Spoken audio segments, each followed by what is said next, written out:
Crack him if you got him. Crack him if you got him, son. All day, every day. Crack him if you got him, Seattle. Here we are at Lumen Field. And is that a Harry Potter reference? Maybe. I don't know. I've casted a lot of Lumen spells. Lumen videos. We want to see Deuce represent. We want to see him repeat. I want some repeats. And I don't need 3 beats if they repeat.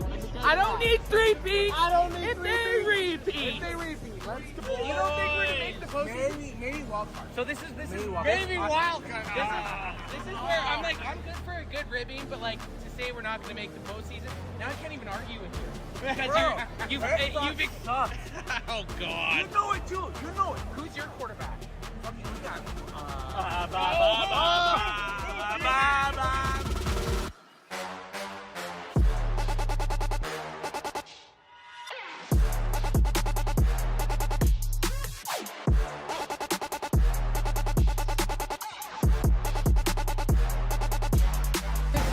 This is our year. Look at those dudes. Look at those dudes. Look at those dudes. Look at those dudes. Let's go! Let's go, Cowboys! Let's go, baby!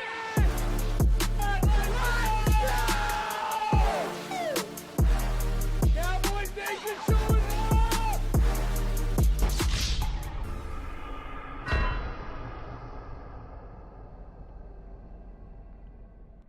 Most pristine athletes in modern history playing in the NFL. Even the offensive linemen are incredibly athletic. I mean, these guys are over 300 pounds, and you know they can Not only the size, but the speed of the linemen. Are you kidding fly me? on the field. You're telling me a guy that's 330 pounds meant to block a guy that's 290 pounds is faster than me? A sporty 240? High 240. High 240. High 240. I could beat any one of those guys right now, and I've drank a 6-pack. What? You're wearing Crocs. My 40 time is better than any of them. Erroneous. Erroneous. Erroneous. Erroneous on all accounts. I've never been more sure of anything in my life.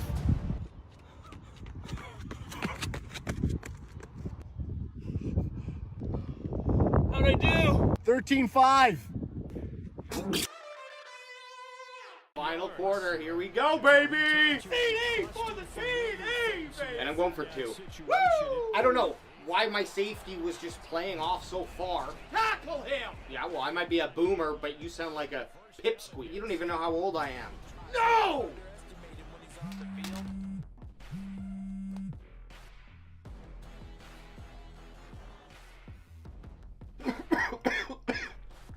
You little shit. You didn't win the game, I lost it. Make sure you know where he is because he understands how to Call get that a open throw? in key Give me situations. yours.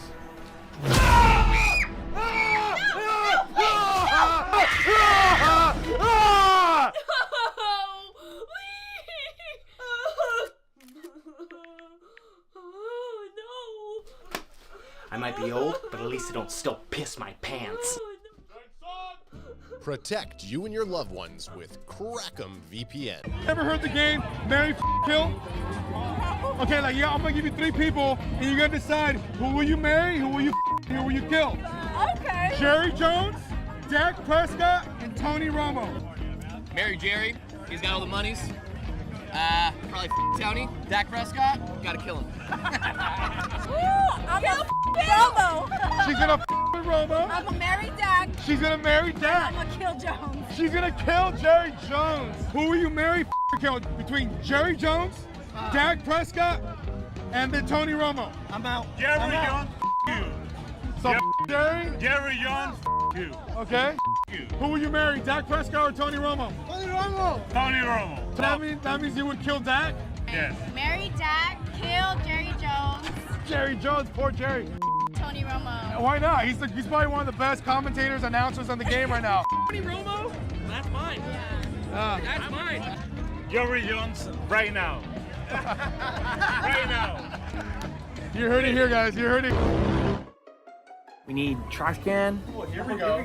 AJ, you have to sleep in this for the night. Yep. Football we already got. AJ's trying to take a piss right now.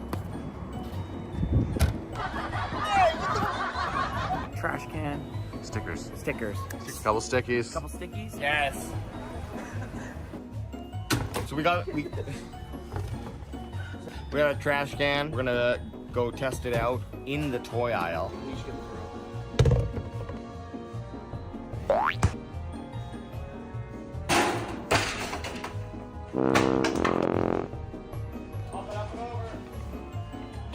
You're not getting it first try. He's not getting it.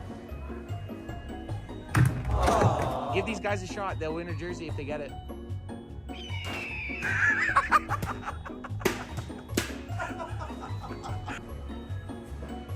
Oh, none of us made it. Come on, Dad. You get a free Cowboys jersey if you get it. None of us have made it. Dad's going for a shot. Come on, let's get it. Oh, that was the closest one. Felt like the closest. Gross. Yeah. We all missed it, so don't worry about it. We missed it. You guys going to the game tomorrow? Yeah. Oh, nice. Cool. Us too. Not only are we giving away 3 jerseys for whoever can toss a football into that can, we're also going to be leaving the can so someone can take that home too. Hey,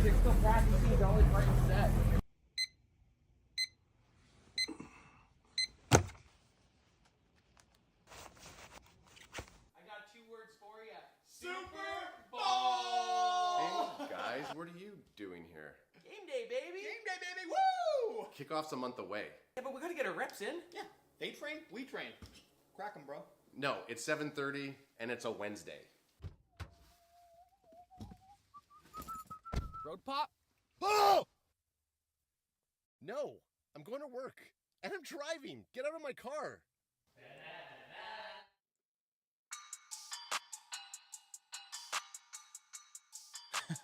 Yeah, baby. Cad fans in the house. Wednesday night main event. Wednesday month. Wednesday month. Hey, it feels like Wednesday month. a long ass month. Man, I feel like we're in purgatory right now. I feel like Clayton put us in purgatory. It's how I feel right now, fellas. So, but hey, the Cowboys Can Fan crew is here, baby. Crack 'em if you got 'em, Crack 'em if you got 'em, son. I mean, the main event song just hits nice. It just hits nice, guys. Welcome to Cowboys Can Fan main event. You can follow us on any social media platform at Cowboys Can Fan. Bandwagon boys over there flying the Millennium Falcon. Me over here sitting on my big ol' ass on this couch. How the hell are you two doing tonight? Whether win or lose, Yeah, we love we love them. Is that the Bandwagon Boy song? Yeah. Hey, I do want to. I'm doing well, by the way. That's good. But I did want to bring up a comment that was shared within our chat. Oh, some behind baseball. I'm just going back because look, we share a lot about. It's about I don't know 20/80 split work talk, just memes. which is which you think? Oh, that's what I'm saying. 20% work talk, 80%. Oh, memes. 80% memes. Yeah. Sure.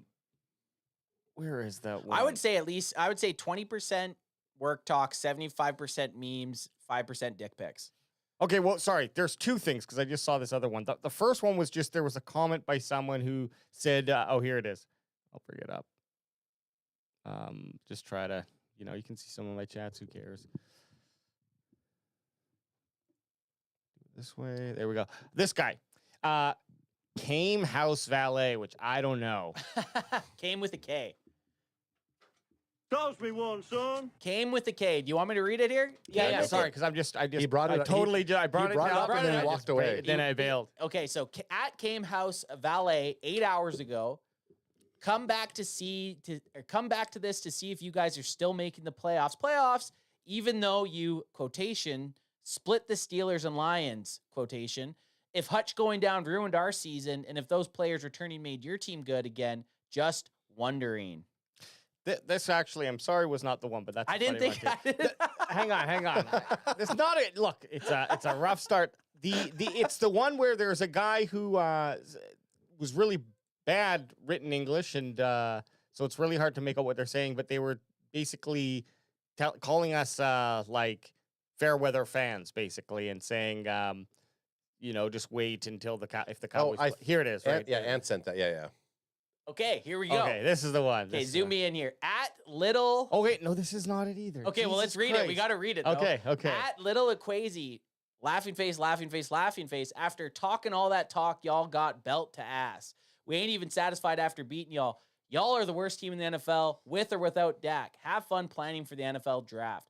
And then we just said, chill, bro. You guys beat an injured Cowboys team with Cooper Rush under center. I put that out there. That was you. I think I did that at like 3 o'clock in the morning. That was a 3 a.m. one? I think so. Okay, hop off our chat while I find it.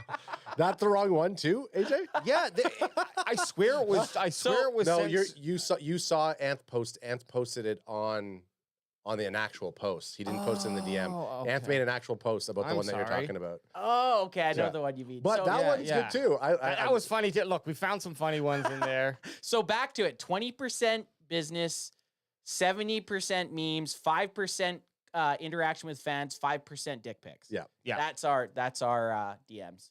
And hey, that's risky business going into the DMs and just flowing through the DMs like that. I didn't post it. It was just a story. Yeah. So go on the story. Up Reels? top. Up. Yeah. Right there. But There we it's go. it's gonna be gone. It's good. Oh, there it is. There it is. Okay.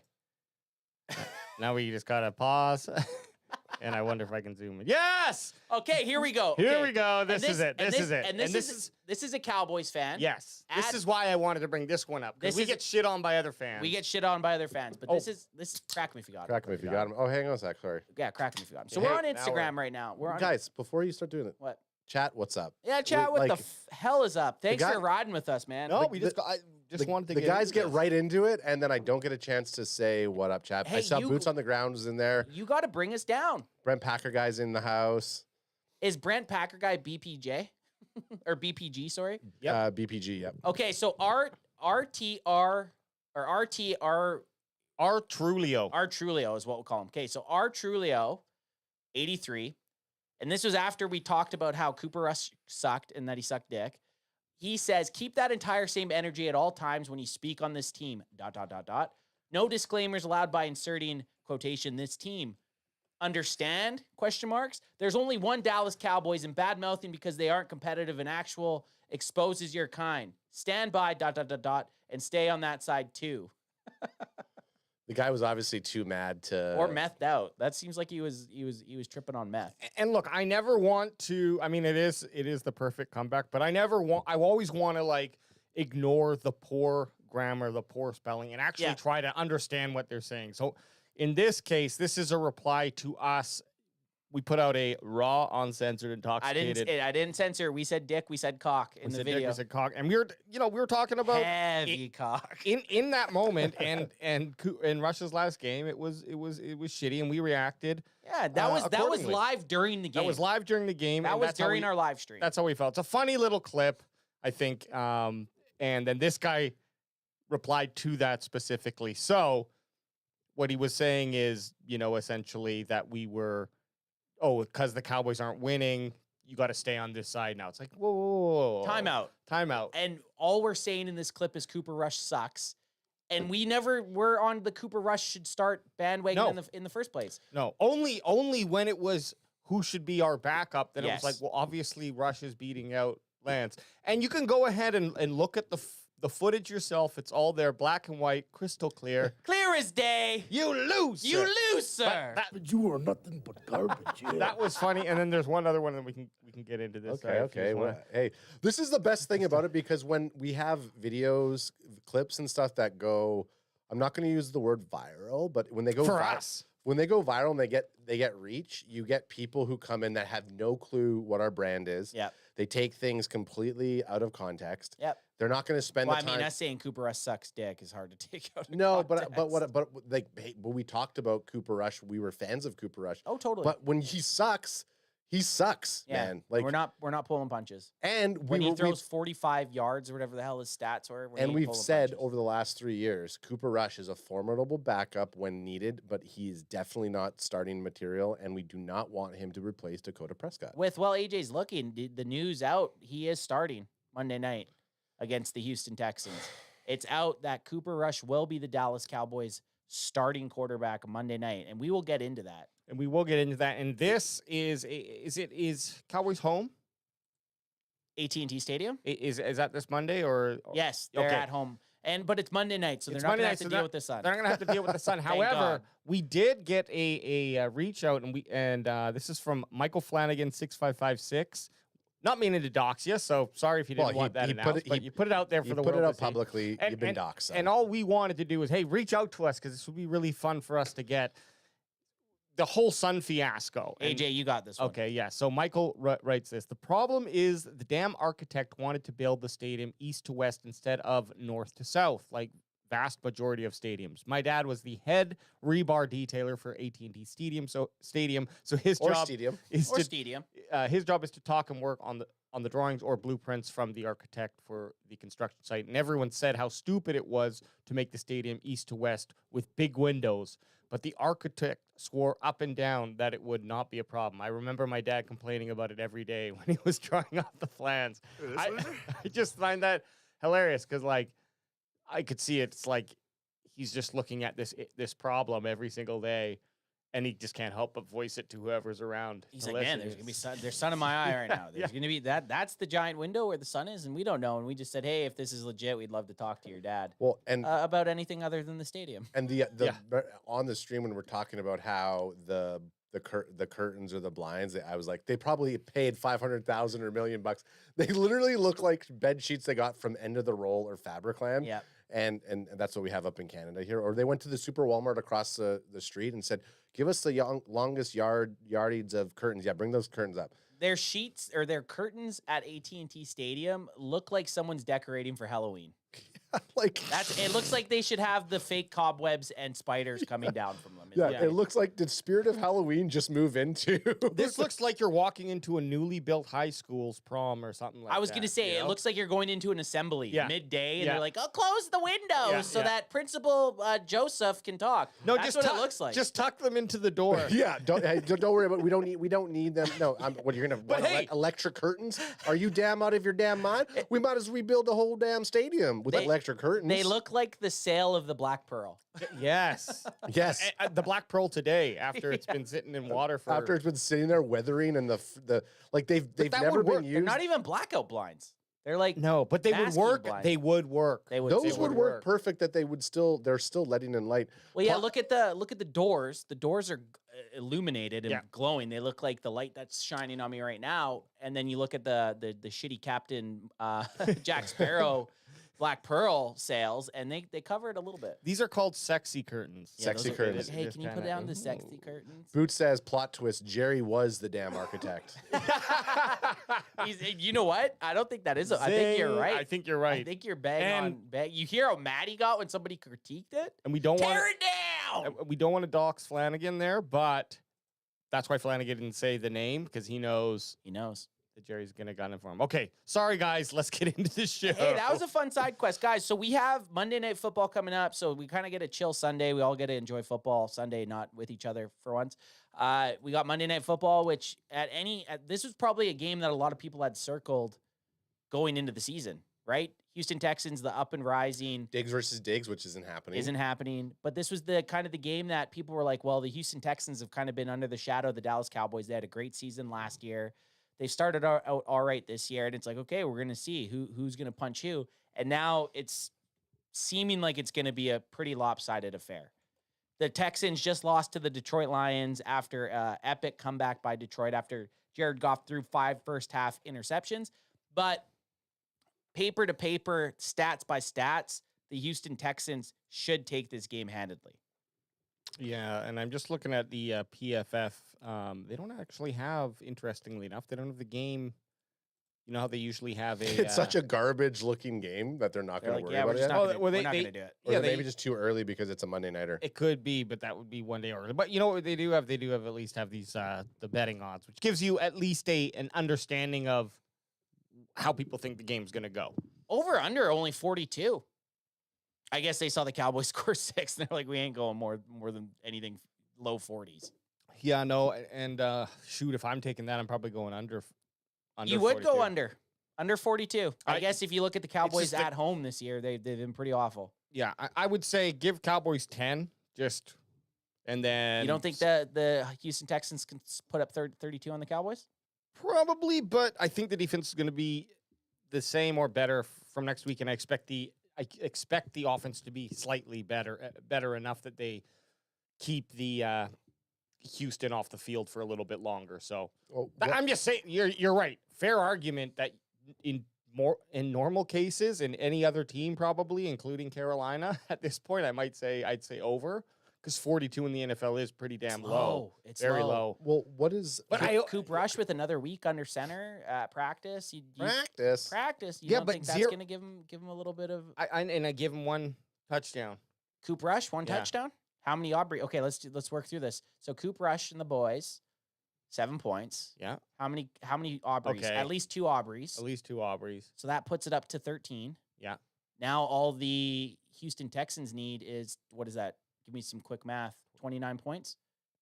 30 points. 30 points. To be over. And I think that they could get 4 touchdowns. So still under. No field goals? Let's say 4 touchdowns worth of points. Maybe it's 3 touchdowns and 3 field goals or something. Well, this will be fun to revisit now. Yeah. Because to me, 42 just seems super low. Cowboys have been complete dog shit at home. So right now, any of the listeners on any of the... Yeah, let's give them a little... Well, yeah, we're just looking at the betting odds right now. So they got the spread betting odds. Dallas is plus 7.5, which to me, I think that's low for the Cowboys. I think they should be plus 10.5.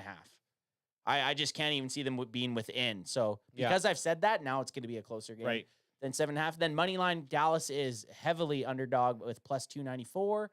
And the over-under, as we were talking about, the over is set at 42. So you'd go over spread. I fucking don't even know. I don't think you can't bunch them together. Remember we tried doing that? You can't bunch the over and the spread together. But if I had to go each, I would take the Houston Texans for the spread, and I would take the over. And we're not professional, so this isn't betting advice. Do not take this Let advice. me tell you, I will. You do not want to take any betting advice from at least me. I don't know about the other two guys, but you do not want to take betting advice from me ever. We definitely don't want to take it from me either. But guys, there was something that came out, and I don't know, will this have an effect on the Dallas Cowboys game? I actually don't know much about it, so I'm going to lean on you, but I'll read the article here. It's Aaron Rodgers, a.k.a. Ayahuasca A-Rod. Is that why you were looking at ayahuasca stuff? I would creeped onto your Dig Dug. I was just for the post. Dig Dug? Duck Goose? Oh, whatever. Duck, Go? Duck Go. I was just looking how to spell ayahuasca because it's a weird way to spell what is it? A-Y-A-H-U-S-C-A? Yeah. Ayahuasca. Something like that. SCA, yeah. But Aaron Rodgers sticks up for Mike McCarthy after Cowboys' 4 straight loss. What's he saying? By Ryan Phillips, November 12th, 2024. What's he saying? What do we want to know what he's saying? Did anyone read it? No. Okay. No, no. Shit, no, I didn't. Okay, no. Hey, Classic. Read it. Come on, dog. With we would lose hot takes. No, I just Google searched some articles and threw them in the DMs. Okay. When asked, because I usually try to at least find out the place that we want to go to, but this is even more fun. When asked about the drama between Micah Parsons and McCarthy in Dallas, Rodgers said, and this was on the Pat McAfee show or McAfee show, whichever way you want to pronounce it. I love Mike. Mike's Pittsburgh tough through and through, man. Love Mike. 13 incredible inches. I mean, years together. So there's no way Mike's packing a 13-incher. No, it might be. Not a chance. It's a Coke can. That's what I expect. Dude, is there a clip of it? Oh yeah. Okay, that might be even better, right? Oh yeah, here we go. Are we gonna get flagged? Fuck it. Let's do it. No way, man. Oh fuck. Someone didn't connect himself. Doo-da. Someone didn't connect himself. AJ was in the ayahuasca. I was ayahuasca. You were in the dead. You were in the drug Somebody den. didn't connect I himself. feel like I'm halfway derailing this cast right now, but it is a fun ride. Can we talk about a little drama? There's a little drama going on. Yeah, for sure. Ton Diggs has a question for you. Yeah, and I want to read this quote word for word so it doesn't get taken out of context. Shut up. Whoa. Someone okay, let me just read a quote. It says, "You want to win games and do great things with those type of legends who put in more time and work than Mike McCarthy ever did." So that's the Micah Parsons. That was not. Is Mike McCarthy a hard worker or that's pretty? Word. There's a lot of words you left out there at the beginning. I mean, just. Is that guy Tom Segura with the cowboy hat? He looks like him. Micah Parsons. Hang on, before we hear that reply. Quote. He looks totally. That looks like a Tom Segura. He looks to like me. a younger before Segura started losing a bit of weight. Right. Yeah. I will say that Tone, he's very consistent with his cowboy hat. He's always wearing a cowboy hat. You're our McAfee resident. I don't Can religiously Fanner. watch them. I used Yes, to watch. you do. I used to watch him much more when he does. just on YouTube. He's still on YouTube. I know, but it's just Before he got made bank. it's not nothing changed in the show. I changed. Yeah, exactly. It's not you, it's me. That's 100% what it is. It felt like it was going to change, but it is the same show. I've never once watched a show end to end. I've watched these clips. Well, yeah, they play. Fuck, they're on. He's for 3 hours. He's 3 hours. Yeah. So he was talking about cowboy hat guy. What's his name, Ed? Tone. Tone. Oh, okay. Tone Loke. So Tone read what Micah Parsons had said about Mike McCarthy. But he read the clickbaited part of the interview, and that's what they're talking about right now. But time out before we even listen anymore. Did you fucking time out, Adam? For time out. T.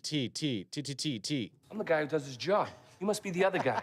So you say the clickbait art part, but clickbait to me is something that you put in a title that doesn't really reference what you're talking about in the video. Yeah, by the time you get to the end of it. That's exactly what Micah Parsons said. True. It's the most relevant part. The rest of the time, he's saying blah blah blah blah blah. But no, you're right. But you mean the viral, the climax, the climax, but in this situation, you are right because nothing was absolutely taken out of context because he says something fairly accurate where he's going in and being playing for the players, and then he just drops this thing about Mike McCarthy. He just pulls it out in the lineup, and we're all forced to look at it. He just stood there and said, "Hey, this is what I'm packing." And the reason that what about you, Mike? The reason that the 13-inch motherfucker. You see a big old hog on him, fucking swollen though. Swollen. Boner? Elephantitis. One of them? He's So got elephantitis. the thing with Aaron Rodgers, who's going to respond to this, he played for Mike McCarthy, so he knows the type of work. Won so a Super Bowl with Mike McCarthy. Won a Super Bowl, and people are going to say, "Well, Aaron Rodgers is one of the greatest quarterbacks to ever play. He carried Mike McCarthy," but he still knows the type of work that Mike McCarthy put in. So let's hit that clip. Who said that? Micah Parsons. Aaron, listen, there's no reason. That's what he said. There's no reason to get into it. I did not know that's how that was going to go, a word for word recreation, if you will, of Micah Parsons. Micah Parsons was asked about Mike McCarthy being on the last year of his contract. Micah Parsons then explained about how coaches, and Mike knows this, coaches can go coach for another 10 years. He's worried about like Zach Martin and other guys that have been around the Dallas Cowboys. And then he ended it with saying, those guys, those legends have done more work than Mike McCarthy could ever do or something like that. That's very kind of you to phrase it that way. Okay, yeah, it was definitely different. It was certainly a shock. He fucking killed him. Yeah. It was certainly a shock. It was just, does Mike McCarthy work hard? Yes, Mike. What are your thoughts on Mike McCarthy? I think that would be a good angle in this entire thing. But yeah, it was. He said he didn't intend to bury anybody on his. Sorry, the way that his microphone echoes would drive me nuts if that's how our studio sound. Just have to say that it sounds like a live studio. Very baritone. Yeah, it's just like there's this constant reverb going on. Who on Pat? Yeah. Yeah, you know why? Because it's in a big studio, and he sits back. Yeah, and like I think he has a lav mic on him as well, and they do a doubly mixy. Well, this is just picking up major, which is why it gives this weird hollow sound. Right, he said that, so we got to take him. You can hear the background. But he did. Does he have a Tuesday show? I think he go Monday. Actually, Monday. the sound that you're hearing, I think, is from Aaron. I love Mike. Mike's Pittsburgh tough through and through, man. Love Mike. 13 incredible years together. So. Inches. I ain't got much to say besides that, man. Mike's my boy. I love Mike, and sometimes some people say things. Shit, I've said a lot of things I won't say back. Yeah. I'd like to sit back, but held on to that one. Yep. You say words going out. Nothing about COVID, of course, but no, of course not. No, Ayahuasca Rodgers. It's funny. You want to? I mean, I don't think Cowboys are going to play New York Jets before Rodgers retires, but it's like just in case, you know, just keep your mouth shut. But. Well, and maybe. Well, Aaron Rodgers has been in the league for a long time. The guy's 40 years old. He's been in the NFL for almost 20 years. He knows that sometimes the best route is to just shut up. And I think Micah Parsons, and this happened after the game, after, emotions are running, but he could have just ended that conversation in the locker room without bringing up Mike McCarthy and like what type of effort he's put in. Two thoughts come to mind, dudes, and I know, this is we did already touch on this, but these two thoughts just came to mind. Is this where do you think this is coming from? Is it just this is kind of the new age of social media, and you're just kind of used to are we getting more used? And are those players obviously much younger than we are? Are they used to just everything's kind of going on social media anyway, so there's less of that hold your tongue type of thing? Or is it also does it speak anything about the locker room of Dallas Cowboys when the week prior we have Trevon Diggs coming out to battle a reporter? Mind you, that was wrapped up nicely, and you can get hot-headed. I think that's fine. But then you couple that with now Mike McCarthy coming out, and previous to that even, I believe Jerry Jones had some kind of questionable comments about the integrity of the coaching staff with the Cowboys in a, slighted way. So what is all that like? Does this mean anything more, or is this just Micah being on a podcast, speaking his mind, and it's a different... the thing I didn't like about it is after Micah posted on Twitter or said something somewhere that, I'll talk about it on my podcast later this week. The comments that I made. Yeah, the next day. He's clickbaiting us. He's freaking driving. But look, actually, I thought you were going to bring up because his response. Pass one of those two, AJ. I remember I saw his response to the whole thing on his. It wasn't podcast. a drip. It wasn't a drip. I'm used to the drips now. Yeah, I saw his response to it on the podcast, and I thought he didn't really do a good job at breaking it up. But what did he say? Roughly, he's like, yeah, Mike's lazy. Exactly. Yeah, exactly like that. No, he just didn't really address. The comment. It was almost like what I'm talking about. The thing they said that Micah and Mike met and they patched things up, made out, or I have a lot of respect for Mike. He knows how much respect I have for him, but it's it still doesn't matter the things that you said, right? You could just say, in my opinion, coaches do have the ability that they could go out and get a job. Some of these players are retiring, and we want to make sure that we're doing it. So that's where I feel bad, and that's all he had to say. Yeah, that's it. That's it. That was it. That's it. Yeah, and period stamp. I'll always just go back to saying is I believe it's. Do you want me to get off of this? Yeah, I believe that Micah just doesn't necessarily have it's the way that he says it, and then how people will run with it in the interpretation. If you were sitting down in a room with him and he said that, the whole conversation context, you might get a completely different vibe from what he means than from, just the clips that we're seeing or him standing in front of reporters and saying that. So immediately after a game. Yeah, I always think that that's really, really bad. I mean, in sports, to have reporters going in right after a game when guys are give them a second to digest what just happened. That's on purpose. It is on purpose. And you know what? We get awesome moments from that too. Well, because we'll look at the fury of everybody after a game searching everything to do with that game, right? So not only is it to do with the journalist wanting to get in there, but it's to do with the NFL wanting to get more content after their product's already done. Yeah. The longer people are Googling Micah Parsons, it is better for the Dallas Cowboys, I guess, for the NFL. So that's why you'll get it, but you get these raw moments. And I wouldn't trade it. I wouldn't change it. I do like the access that we get just as a fan. And I do believe that the media, they have to keep and build a relationship with these players too. So there is a little bit of that understanding. I'm sure the professionalism where you maybe have an opportunity to have a great soundbite or story, but you choose not to put that out just out of respect for the player or whatever. So, the fact when this kind of stuff slips through, I think you really got to lean on the player as the issue in that. Oh, for sure. That bubble. But I honestly wouldn't make too much of it, except for, I mean, it's irrelevant, really. They're 3-6. Mike McCarthy's not going to be the coach next year. It's just the coach is the one person that you can blame. Before we move on to this part of the thing, I have a couple questions that chat's been asking me about AJ. Okay, me. yeah, there's a lot of questions about you today. Height. Yep. So chat wants to know how many days. 6'4". How many days could you go without your vape? Masturbating? Without your vape. How many days can AJ go without fiending for his vape? Question mark. Well, here's the answer about that is 0 days. However, I If you ever seen the movie Train Spotting, what's his name? Schoolboy or whatever his name is.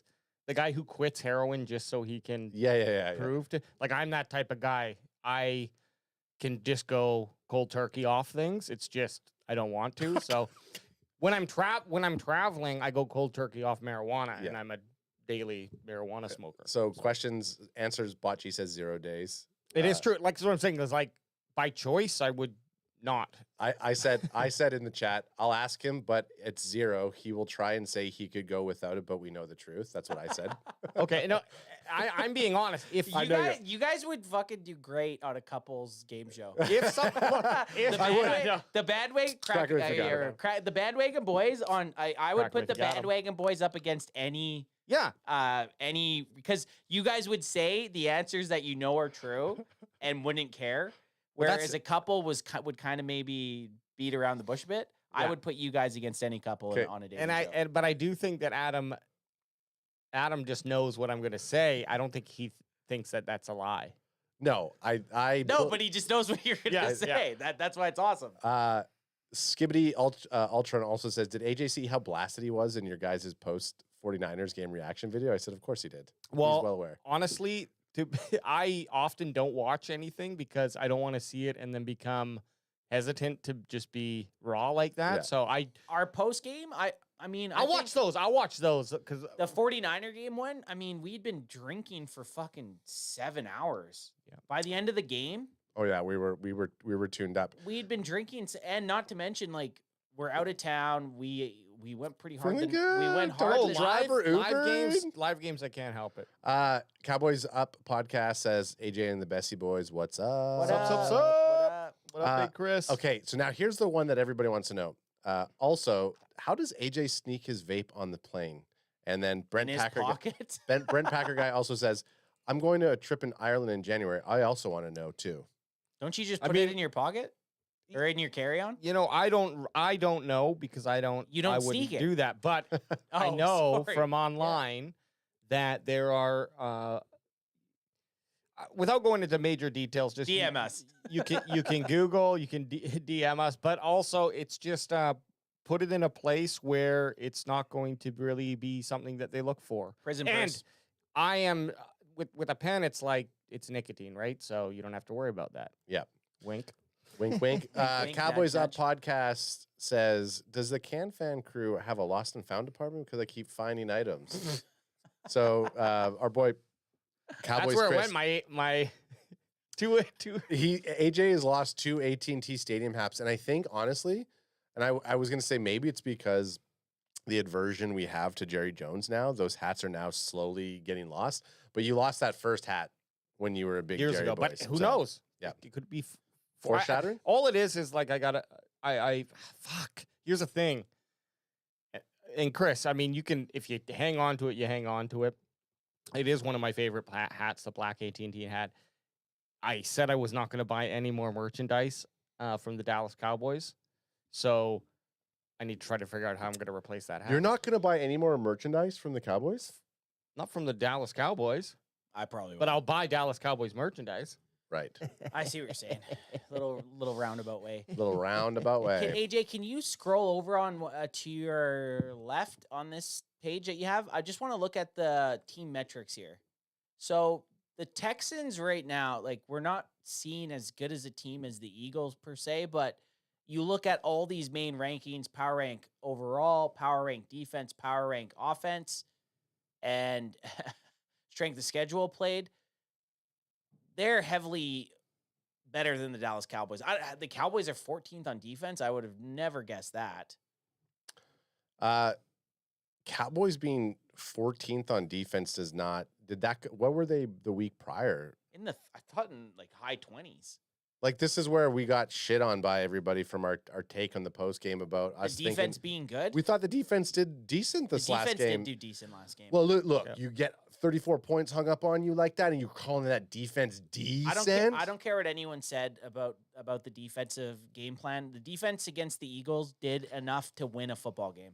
Did they lose by 34-6? Yeah, but that defense in the first quarter or the first half, the Cowboys defense did enough. 2 turnovers, a couple sacks, flying around. They did enough for a team to win a game. So the defense at 14th, let's go back past that. The San Francisco 49ers game, the Atlanta Falcons game, the defense did not play bad. So 14 makes a little bit more sense to me. But then you look at that offense, dog. 32nd in the NFL. The Dallas Cowboys offense is 32nd in the NFL. And after watching Cooper Rush and Trey Lance play quarterback, I wish we could make them like 33, 42nd. 42nd. I mean, how does the offense have such a huge fall off? What major difference? The only major difference on the team was from last year. I mean, obviously, perhaps it's Cooks. I don't think Cook's so. going to that witch doctor for his freaking surgery. Well, you lost 3 starters. On the offense? Yeah. Tyron Smith. Tyler Biadasz and Tony Pollard. Yeah, I forgot about Biadasz. And Tony Pollard. So you did lose. You did lose 3 guys. Now accompanied by Brandon Cooks being hurt. There goes to show you how much I thought of TP20. Jeez. You were I was TP20 court before anybody. I was thinking of Smith. Tyron Smith, the main guy, right? But by it, all those 3 up. You lose it. Now you have to watch Terrence Steele again. Like, I mean, I don't feel like that should go from a top-ranked offense to 32nd in the NFL. No, that's what I'm saying. That's still mind-boggling because it's 32nd right now, but they were just as bad with Dak Prescott. Well, let me see what they were ranked by the end of the year in 2023. They were 1, I think, or at least really close. Scoring offense, they were at least 1, but they would have been top 5 offense in the NFL. And then after you bring that up, AJ, can we take a look at the Texans schedule so far this year and what they've hung up on other teams point wise? Hey, he's got it for you right there. Thanks, there, sweet. Pretty okay. baby. So he's got it for you right there, pretty girl. That's 29-27 for the Colts with a win. Well, let's go last 5 games. Let's go weeks 10, 9, 8, 7, and 6. 10. So week 10 lost. Their last 5 games, they're 2-3. So 26-23 to the Detroit Lions. That's a tight game like that. Well, and they were leading 23, I think 6 at halftime. 21-13 against the Jets. The New York Jets. Bad. The New York Jets might be one of the worst teams in the NFL. Trap game? No way. The cool thing here is it shows who was favored. Okay. So plus 2.5, plus 4. That's kind of cool that it shows that. And it shows the over-under. So barely beating the Colts, but that's a division game. So and they were the last 3 games they were under. 40, so there's my under. There's your under. They've had actually a lot of very close games. If you look at Jags 24-20, 23-20 against the Bills, stomped Pats 24-22 versus the Packers, 26-23. They've had some tight games. Okay, so this is the question. Can the Dallas Cowboys score 21 points? If they can score 21 points, it's going to be within that 7.5 margin and even potentially a win if the defense holds on. Let's ask it. Do you guys think the Cowboys can score 21 points? Everything's telling me that 32nd ranked defense or offense can't. Okay, if for them to score 21 points, Cooper Rush needs to have 2 touchdowns. Either one of them should be a passing touchdown, and one of them could be by his feet. But they do have to be able to move the ball in the air downfield. So you think back to last game with Cooper Rush at the helm. Yeah. The only time that they had a chance scoring, Zeke fumbled in the end zone, right? So maybe they put up 7 there. Sure. But when did they even get close to scoring prior to that? Well, but we can't ignore 2022. Was it that year? When he went 4-1? He was. So that's why I'm like, you had a running game. You had multiple wide receivers. You had a more. I'm going to say more established offensive line. Like you had guys that were more established on the offensive line.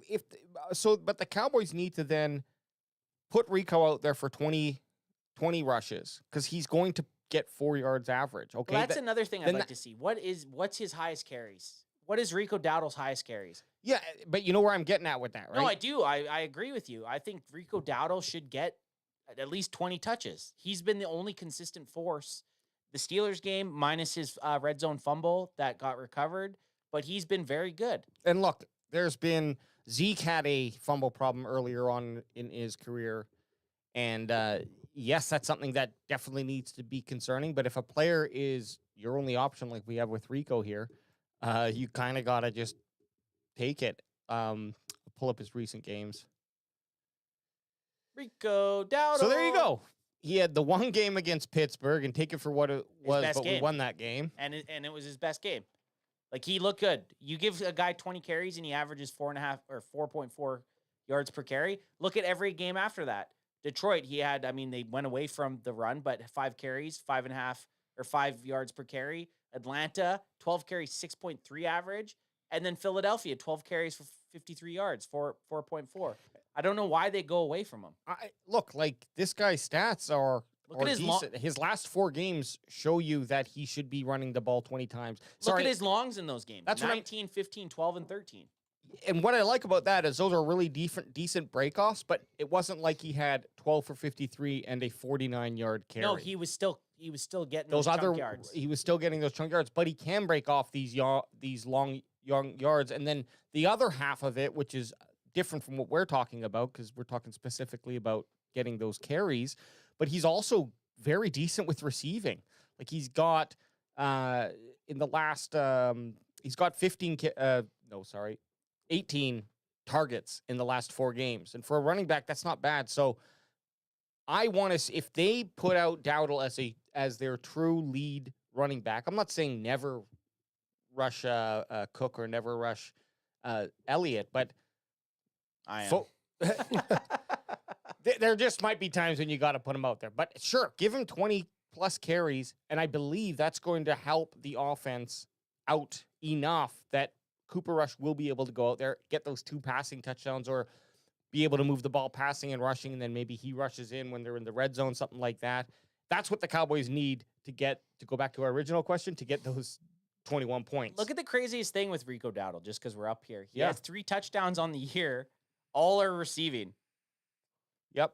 All are receiving. He's yet to get a rushing touchdown. Hey, we might have to double down here, do a hundo on Rico Dowdle. To get our money back? Well, the good thing with Rico Dowdle, first touchdown scorer, he has at least he scored 3, right? So, hey, man, that could be a tricksy little bet that we could look at. So, but that's a nice ask. And then we were talking about the Cowboys in 2023, and just a real quick PFF stat from a column, or from a blog written a couple months ago, or a couple months before the season. Sorry, the Cowboys earned the highest passing grade in the league last season, 2023, 90.2.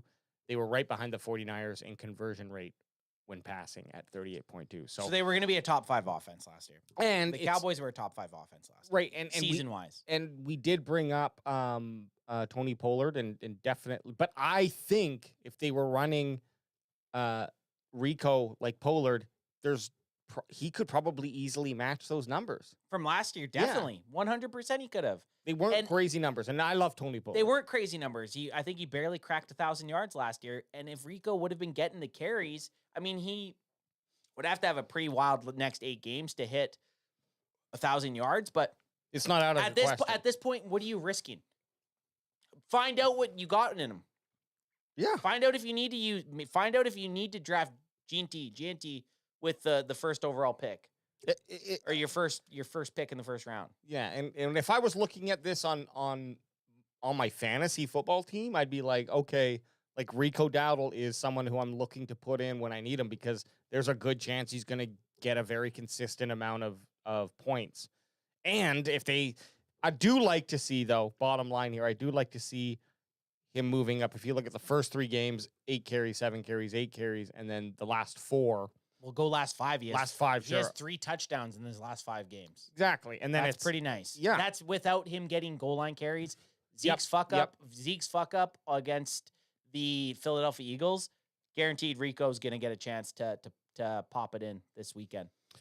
Ooh, I'd like to see that. Slam it in.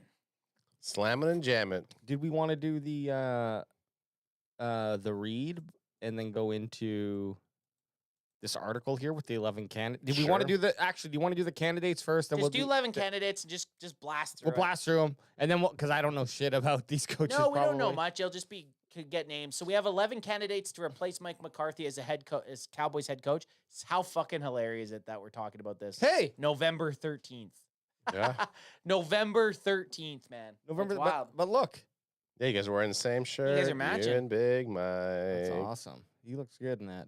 All right, well, let's just get to the meat and potatoes. Former Patriots head coach Bill Belichick. We've heard about this one. That's been out there. Don't want it. I don't think I want it. Unless he gets full control on personnel, which I don't think is going to happen. And even then, it's like, if you're going to do that, I'd give it to someone younger. Let's get some let's cook. Young blood in here. Oh, hang on. Can we... There you go. I was gonna ask you to do it, but I didn't want to. I didn't want to rock the ship. No, sometimes it's fine. It just depends on how the website's lined up. Next is, of course, this Lions AJ just creamed in his pants seeing that name, Ben Johnson. I do like the name. AJ loves BJ. AJ loves BJ. I don't think Ben Johnson is going to want to go play for Jerry Jones, and then there's also the mention of the cost, which for me, Dallas doesn't have a problem with paying $20 million, $50 million a season if it's going to bring in a Super Bowl. You know where I'm going if I'm Ben Johnson? Where? Like Carolina.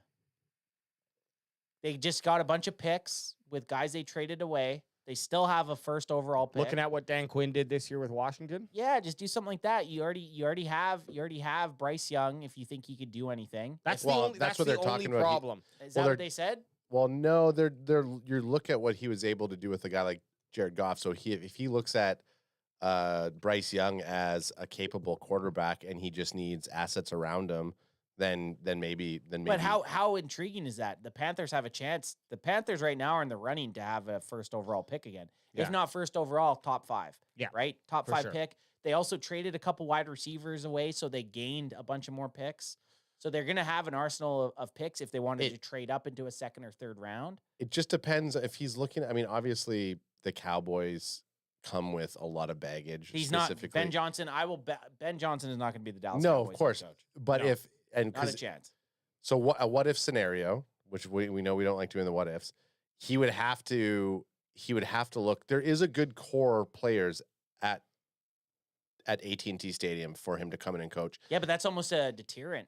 You didn't draft any of those guys. You didn't decide to make Dak Prescott the highest paid quarterback. You didn't decide to lock up with CeeDee Lamb. You didn't decide to draft Micah Parsons. So now you're already married to 3 very high-named players, high-profile players, and you don't want to go into another regime. Go into a team that has 3 players from the last regime, in my mind. Anyways, I'm not an NFL coach. I think you have a point. I was going to make a point before Ant started to get all tissy over there. I didn't get tissy. I just don't think he's not going to come to Dallas. Great. So in the scenario where and I agree with you, when you have extra baggage there, but with Dallas being in a position where they're probably going to get a higher draft pick, if you look at the guts of the team and say, okay, I can actually work with a guy like Dak Prescott. I like his portfolio of work. He's maybe not had the support that he's had from other head coaches who are maybe QB centric coaches to develop him. Jerry Jones is going to give me $15 to $18 million a year to come in and coach. Not going to happen, but he's going to pay me $15 million to $18 million to come in and be a head coach. As well, I get to have a massive say in the players that we're going to be drafting. And because the Cowboys are going to be at a better position going into this draft, hopefully because of how bad Panthers might be ahead of them. I'm just saying that how much of a work in progress is the Panthers versus the Cowboys. I think that's the assessment that you're looking at for the team. I'll tell you why I wouldn't want to, outside of, if I was Ben Johnson, outside of just probably not going to be getting the control that I want with Jerry Jones. And I kind of do agree. All the other players will be fine. It's Dak Prescott. And it's not that I think Dak Prescott is a bum, but it's like you have a lot of capital locked up in there, so it doesn't offer a lot of moves. And for the next 4 years. And you also, that's basically your contract as a coach. And then also because of that, it's like, well, what can I really do? I've got an 8-9 year vet here of a quarterback. Am I going to teach this guy so much that he's going to improve 20%? Like a Bryce Young, the ceiling for where Bryce Young could go versus from where Dak could go under Ben Johnson is just, like the difference is just. That's not what as I mean. So say Dak Prescott might end up as the better quarterback, but I feel like, and I wouldn't. And sorry, Anth, even if I was Ben Johnson, I don't even know that I think, because I'd have to really like what Bryce Young is, and then they only got 2 seasons left with him. Yeah, but exactly. So you could go. This could be a whole nother Well, I like what we're doing. This could be a whole nother show, and I know what Ad's saying. You have more assets. You have more assets going to Dallas, but I think there's way too much baggage. And Jerry Jones, if I was Ben Johnson, why do you think the Dallas Cowboys haven't had a good, solid coach, a younger coach, someone that's forward thinking? Because crack him if you got him. They got Mike McCarthy. Mike McCarthy was out of coaching, right? He wasn't a hot commodity, right? So I just have a hard time believing that a young up-and-coming coach would ever want to go to Dallas.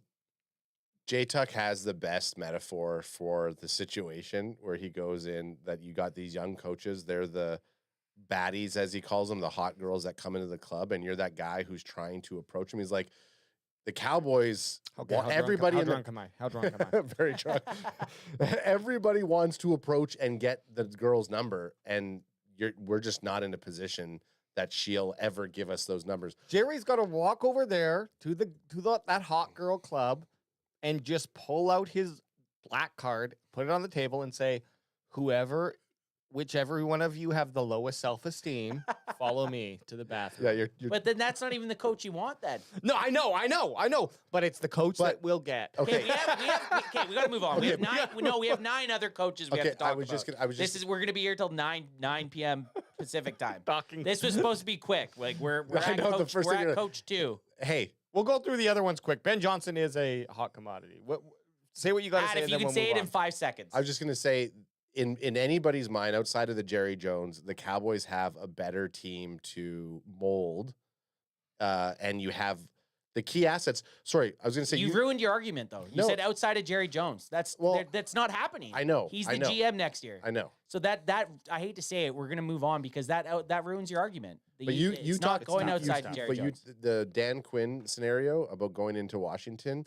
Dan Quinn already had offensive weapons that he could then place a high-picked quarterback into there. Name them. Scary Terry. One player.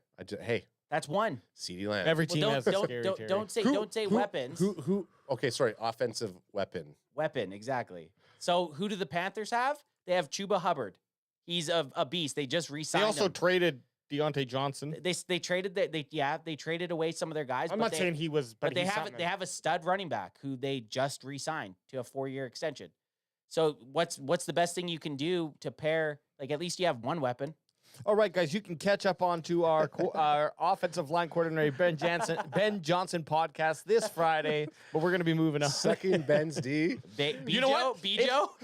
I have a feeling we're referring to him as Bijo from now on. Bijo. I have a feeling this is not the last we've heard of Bijo. Oh no. No, I feel like we're going to be talking about him. We're talking about Bijo for a while. This is a good pick too, Brian Flores. Brian Flores. Now, the only thing I don't like back-to-back Vikings I see. Vikings coming onto the staff. But look, fair. Flores is a name that we know.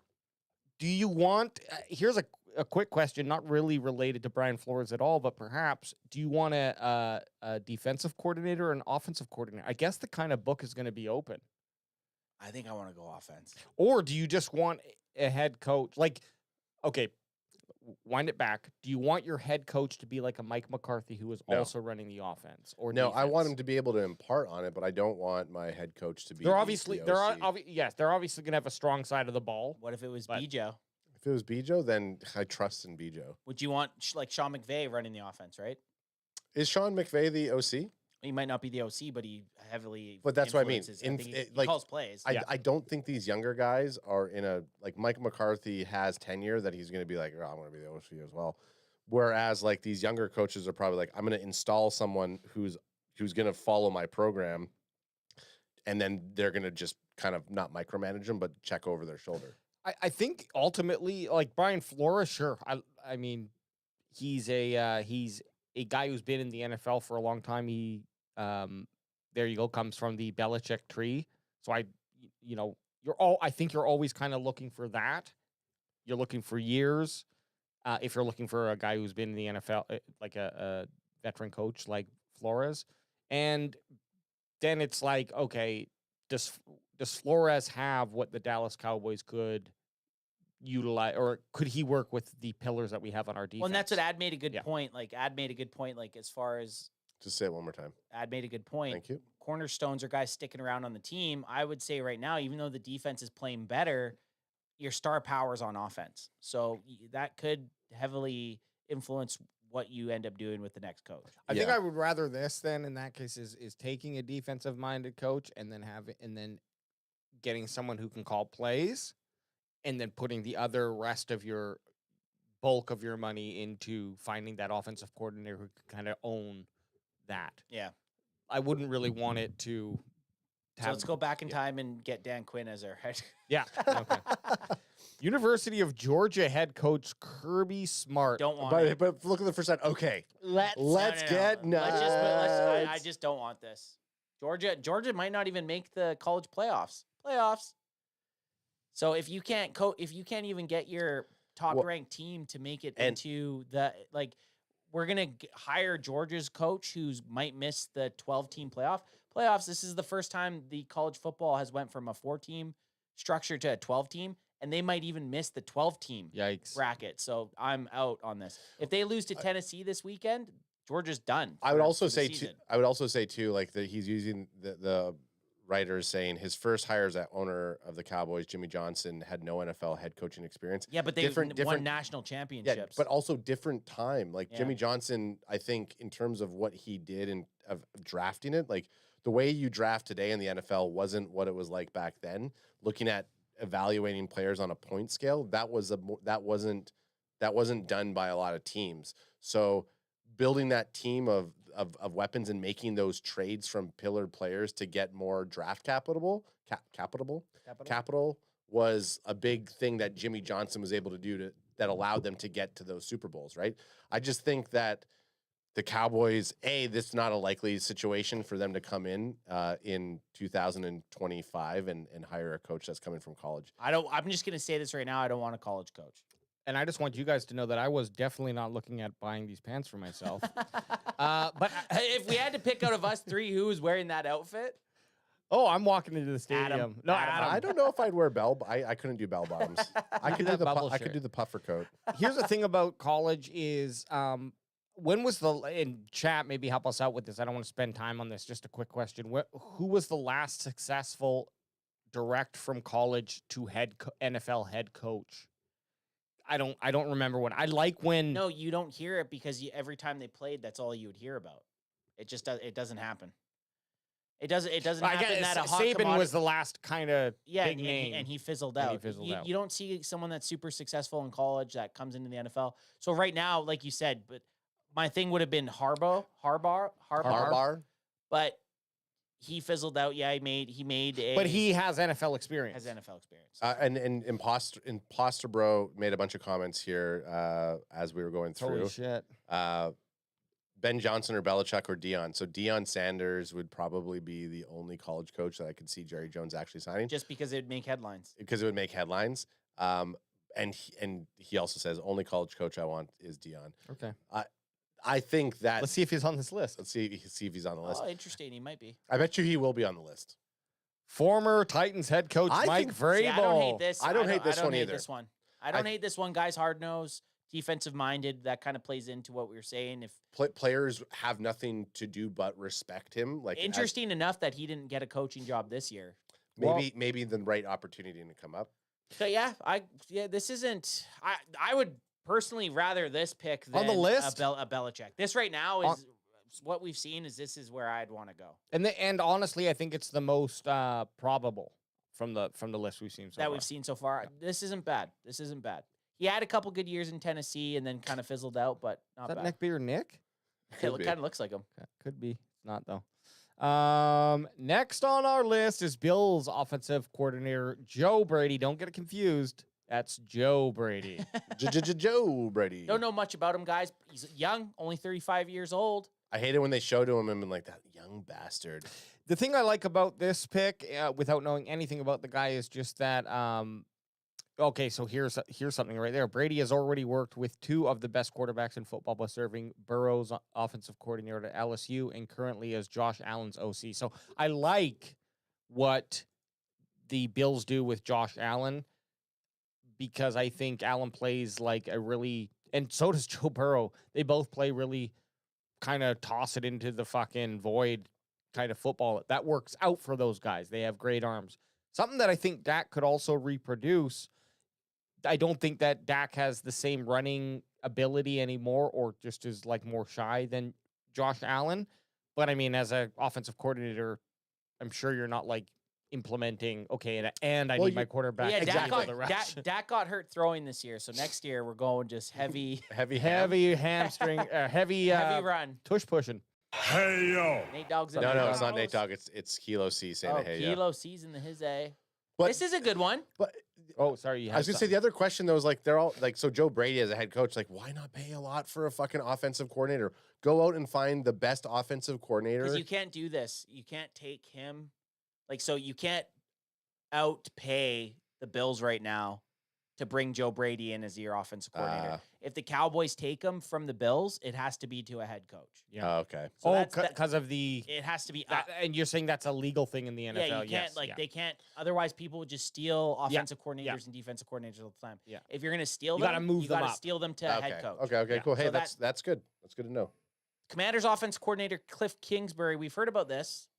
I just can't see him after having his first year with Jaden Daniels and how the Commanders have been. If I'm Cliff Kingsbury, I'm sticking around for maybe another year. At least a year. Yeah, one more. So I as far as like, well, let's see how the season ends. But you're right. If the season continues to go for Washington as it does, they become shit. If they win the fucking division, which you have a good chance. they have a very good Hey, chance. tomorrow night, Washington Commanders versus Philadelphia Eagles on Thursday Night Football. That's tomorrow night? It's tomorrow night. Huge game. That's a huge implication game.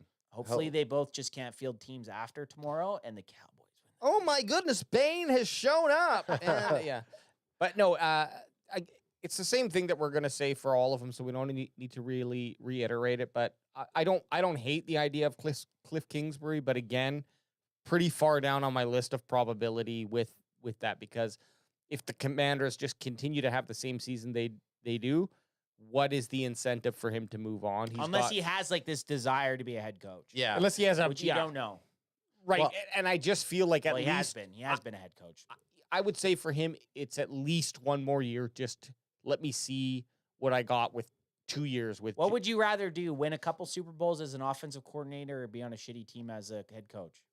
In my mind, I'd rather win a couple. I'd want to at least take the team that's been put in, that I've helped develop, and kind of run it out at least for the first contract's worth of Kind of how time. Dan Quinn was with Yes. the Cowboys. He was Dan Quinn was in a solid He position. could have and went as a head coach every year after. Every year that they hit 12-5, he could have went out and got a head coaching job. And I think last year he was kind of like, I don't think we're going to do it again. So. Sorry, one thing that's missing from this too is like, and not to say that we're going to do it on this, but that we can look forward to for future episodes is we can look to see what teams are going to be looking for a head coach, and that kind of gives us a little bit more perspective on context. Hey, we got a lot of weeks to go. Time. I can't believe we're looking through the 11. This feels like an off-season conversation. But hey, I went a little bit further. I went to the. Well, just read this one. Texans offensive coordinator Bobby Slowick. We'll have an opinion after this Monday. If the Cowboys beat you guys, then no, we don't want Bobby. Yeah, we're gonna find out. This is perfect. Texas offensive coordinator. Don't know much about him. Everyone, we already talked about the Deion Sanders. Yep. One. Yeah, that'd be it'd make headlines, especially if the Cowboys get a top 5 pick, because then you know what? You got two guys coming out of Buffalo in Travis Hunter and Deion's kid, Shadur Sanders, who could be top. And Shiloh. Well, Shiloh's not, but I mean top 5 picks. Top 5 picks, yes. So if you have a top 5 pick as the Dallas Cowboys and you hire Deion Sanders, well, if you hire Deion Sanders, he probably, because of where Shiloh's going to go, he probably could draft both 2 out of his 3 guys, Travis Hunter, Shiloh, or Shadur, like one of those 3. He could draft. I can't see this happening. Like, I can't see Deion leaving. They're actually making a run. I mean, the start of the season was a little rocky for Buffalo, but now they're in a position where they could do some more damage for the rest of their season. So who knows if he's going to bail on college football right after? He said multiple times he won't, but yeah, I'll take that when I see what happens. He's probably thinking that like the teams that he would go and leave to coach with, he would only do it if he felt like he could make a massive impact and have a lot of control over how it's done. My belief is a guy like Deion Sanders is best suited for a college football team. I think that's where you're going to get the most out of him at this point. I think that he's got a great personality, a great history, and that can really help to control a team and to have a team back your head coach and bring in like guys that high yeah. school kids that are like, oh man, I want to go play in Boulder. Yeah, it would be very interesting to see Deion Sanders as a coach in the NFL, but I think it's way too early. He said lots of times too that he doesn't want to coach men. He has said that, and I think he's on record that a bunch. So I think this is just again, the Cowboys are 3-6. I think there's just obviously he's going to be linked. He played for the Cowboys, has a good relationship with Jerry Jones, but I don't see this happening. And former Jets head coach Robert Saleh. Again, don't necessarily. I don't hate this. I don't want him as a head coach. I don't. Yeah, got him. I agree. I don't want him necessarily as a head coach. I do like the idea of him getting on a coaching staff. But in terms of why you don't want him as a head coach, like reason being, he let a team already get away from him. He let a high profile quarterback basically walk all over him.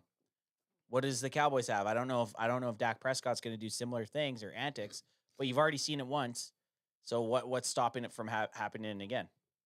Yeah, I think I agree. And for Robert Saleh or Saleh, how do you say his name? Saleh.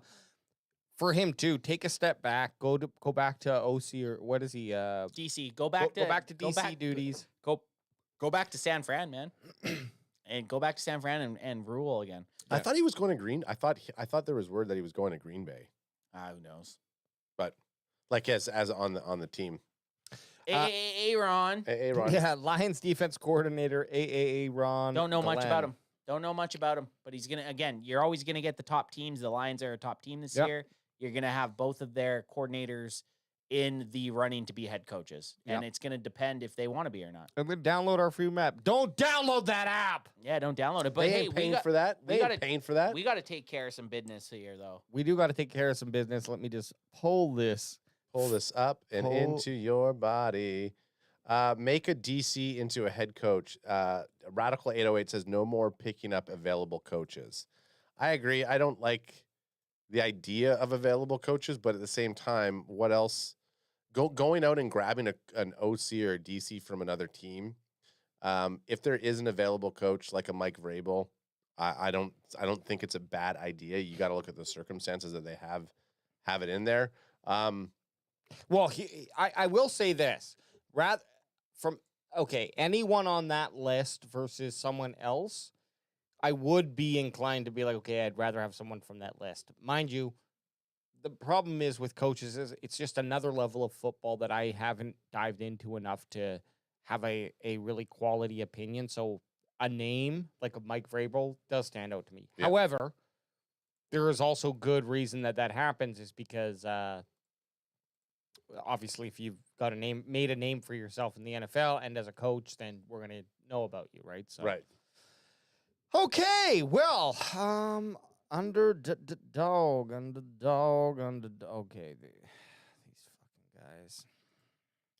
Underdog.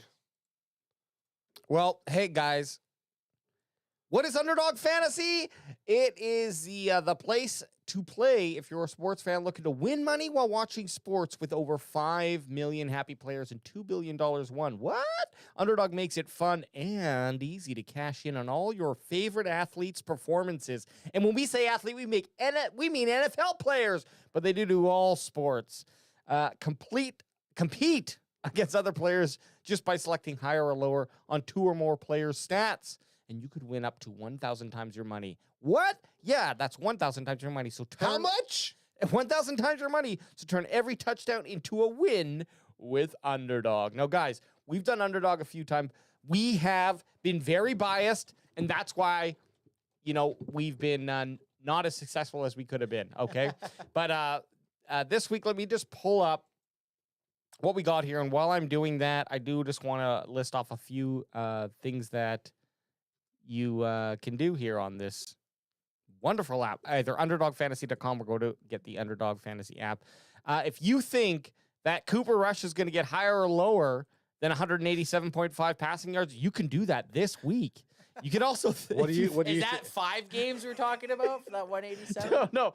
And you know what? For me, I'd go lower on this week. Just yes, because let's go lower. We have to. I can't put it in right now, but that's what we would. Oh, you know what? I'll put it in. I just can't complete it until after the show. So Cooper Rush lower.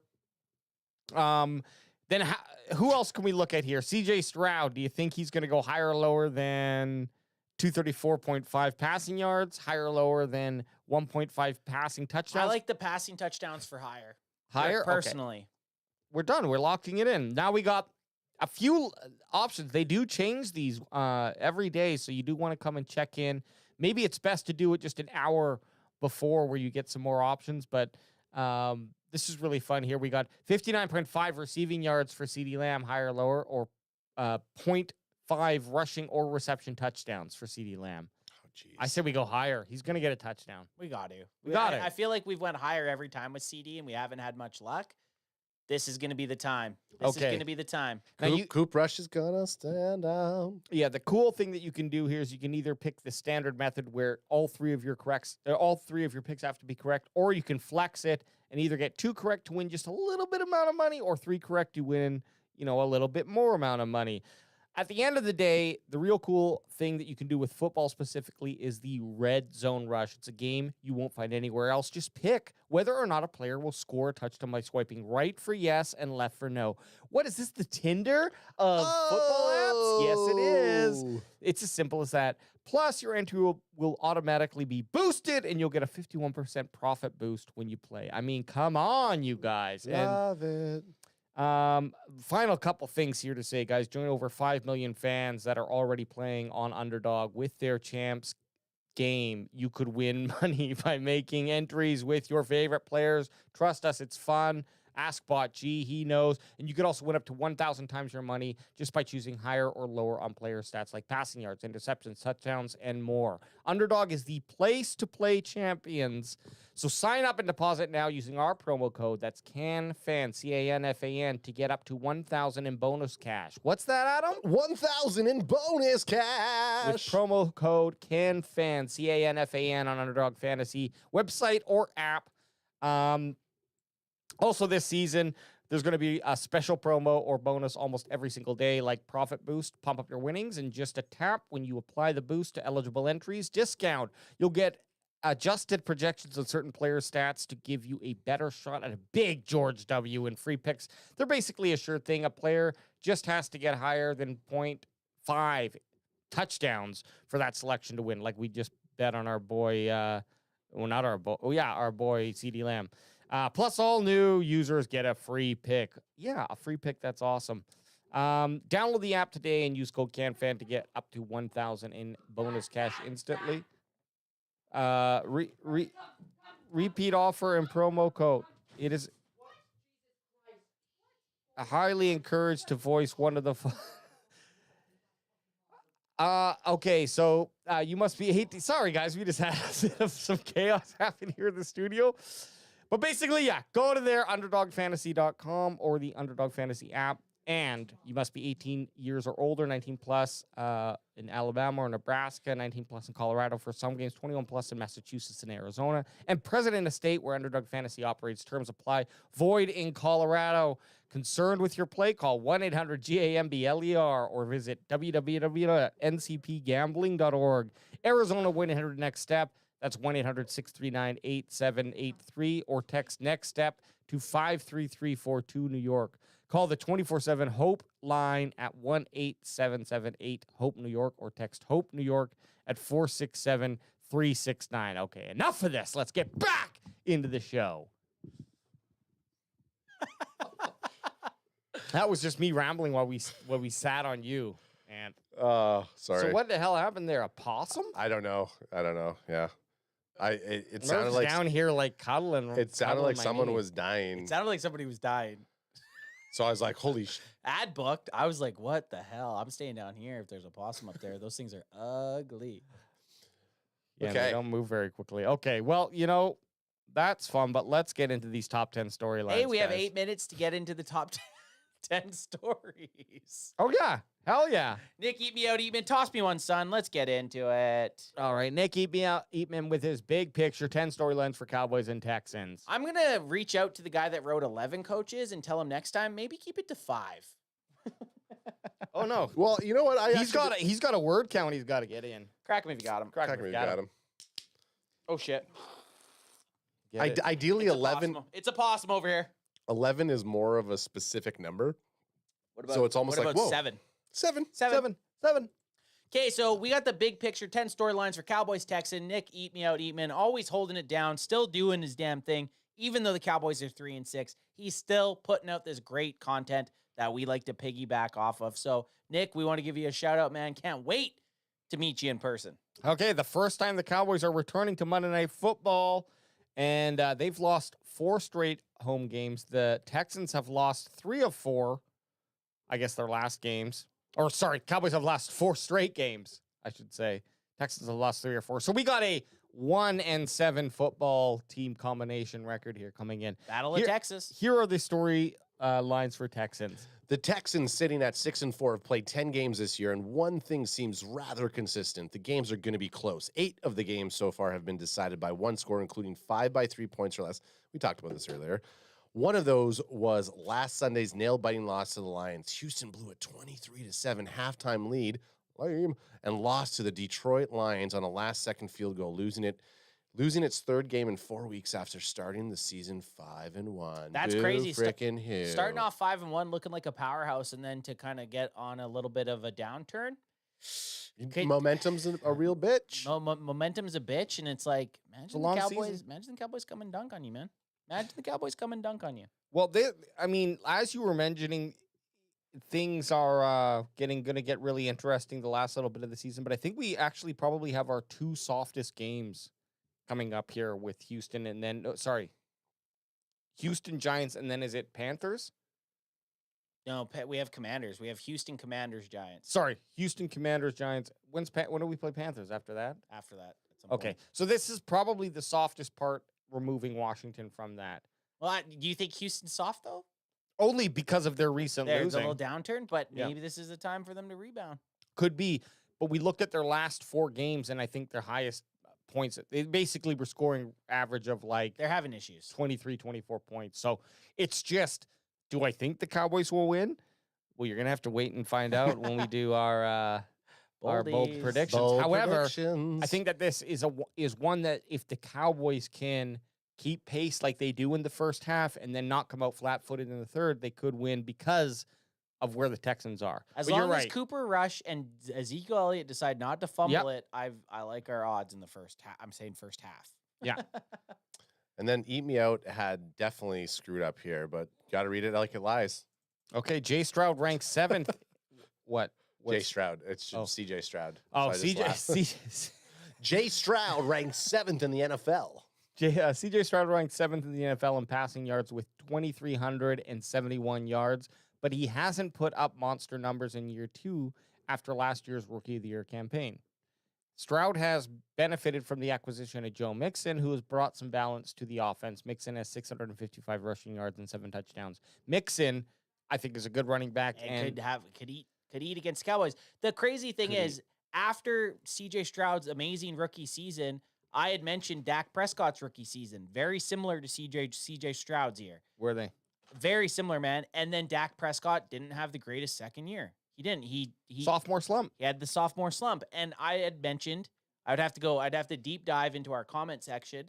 But I was telling people the sophomore slump's real. I don't think CJ Stroud is going to be as efficient as he was in year 1. Every team has now 17 games of film on him. Every game he plays this year is another game of film. He's going to have a tougher time than he did coming into the league. And you were on record saying that. I was on record. I remember you saying so this. We've seen that. Is CJ Stroud still a really good quarterback, and is he going to be really good for the next 10 years? Probably. Is he not? Is he having a little underwhelming season compared to what people expected? Yeah. And I felt this was going to happen because he's mirroring what Dak Prescott did in year 1 to year 2. Yeah.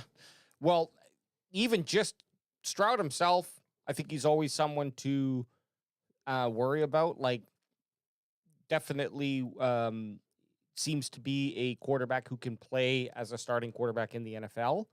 And adding Mixon, I just think that's a very good addition. Would love to see him come over to Dallas, but instead of going to Houston, especially he came to Texas at least. Especially before games when we're mixing some drinks. I mean, there's so many things we could have came up with. Tricks and mixing. It's going to be it's an offense that definitely makes me want to walk back my comments from the previous storyline that he made. All right. When he's out there, Nico Collins has arguably been one of the NFL's best receivers this year. Collins leads the league in yards per game at 113.4. Collins hasn't played since the Week 6 game on October 6th. Wow. In the 5 games he's played this year, Collins has 3 100-yard performances. When he returns, it'll be the first time playing since Stephon Diggs was lost for the season. The injury to Diggs prevented yet another chance to face his brother, Trayvon Diggs, on the other side, which we're all looking forward to. Last year, the Cowboys cornerback was out for the year when they played at Buffalo and against Stephon. So it's like these two are not meant to play against each other, the Diggs brothers. Which I kind of like because they never have to face each other. Exactly. And it's just going to always leave it out there. Just like what would have been, what could have been. And one of them will never be able to hold it over the other one. I don't like it. I like sibling rivalry. I like to see. You like it when we start arguing with each other? I like when Adam start fighting. Yeah, no. Here's what I want to see though. Just like my UFC fights, I don't want to see or boxing because I'm not a major boxing fan, but same idea. I don't want to see the fight after one guy has come down from his peak. And luckily for us, they're going to be in their peak for.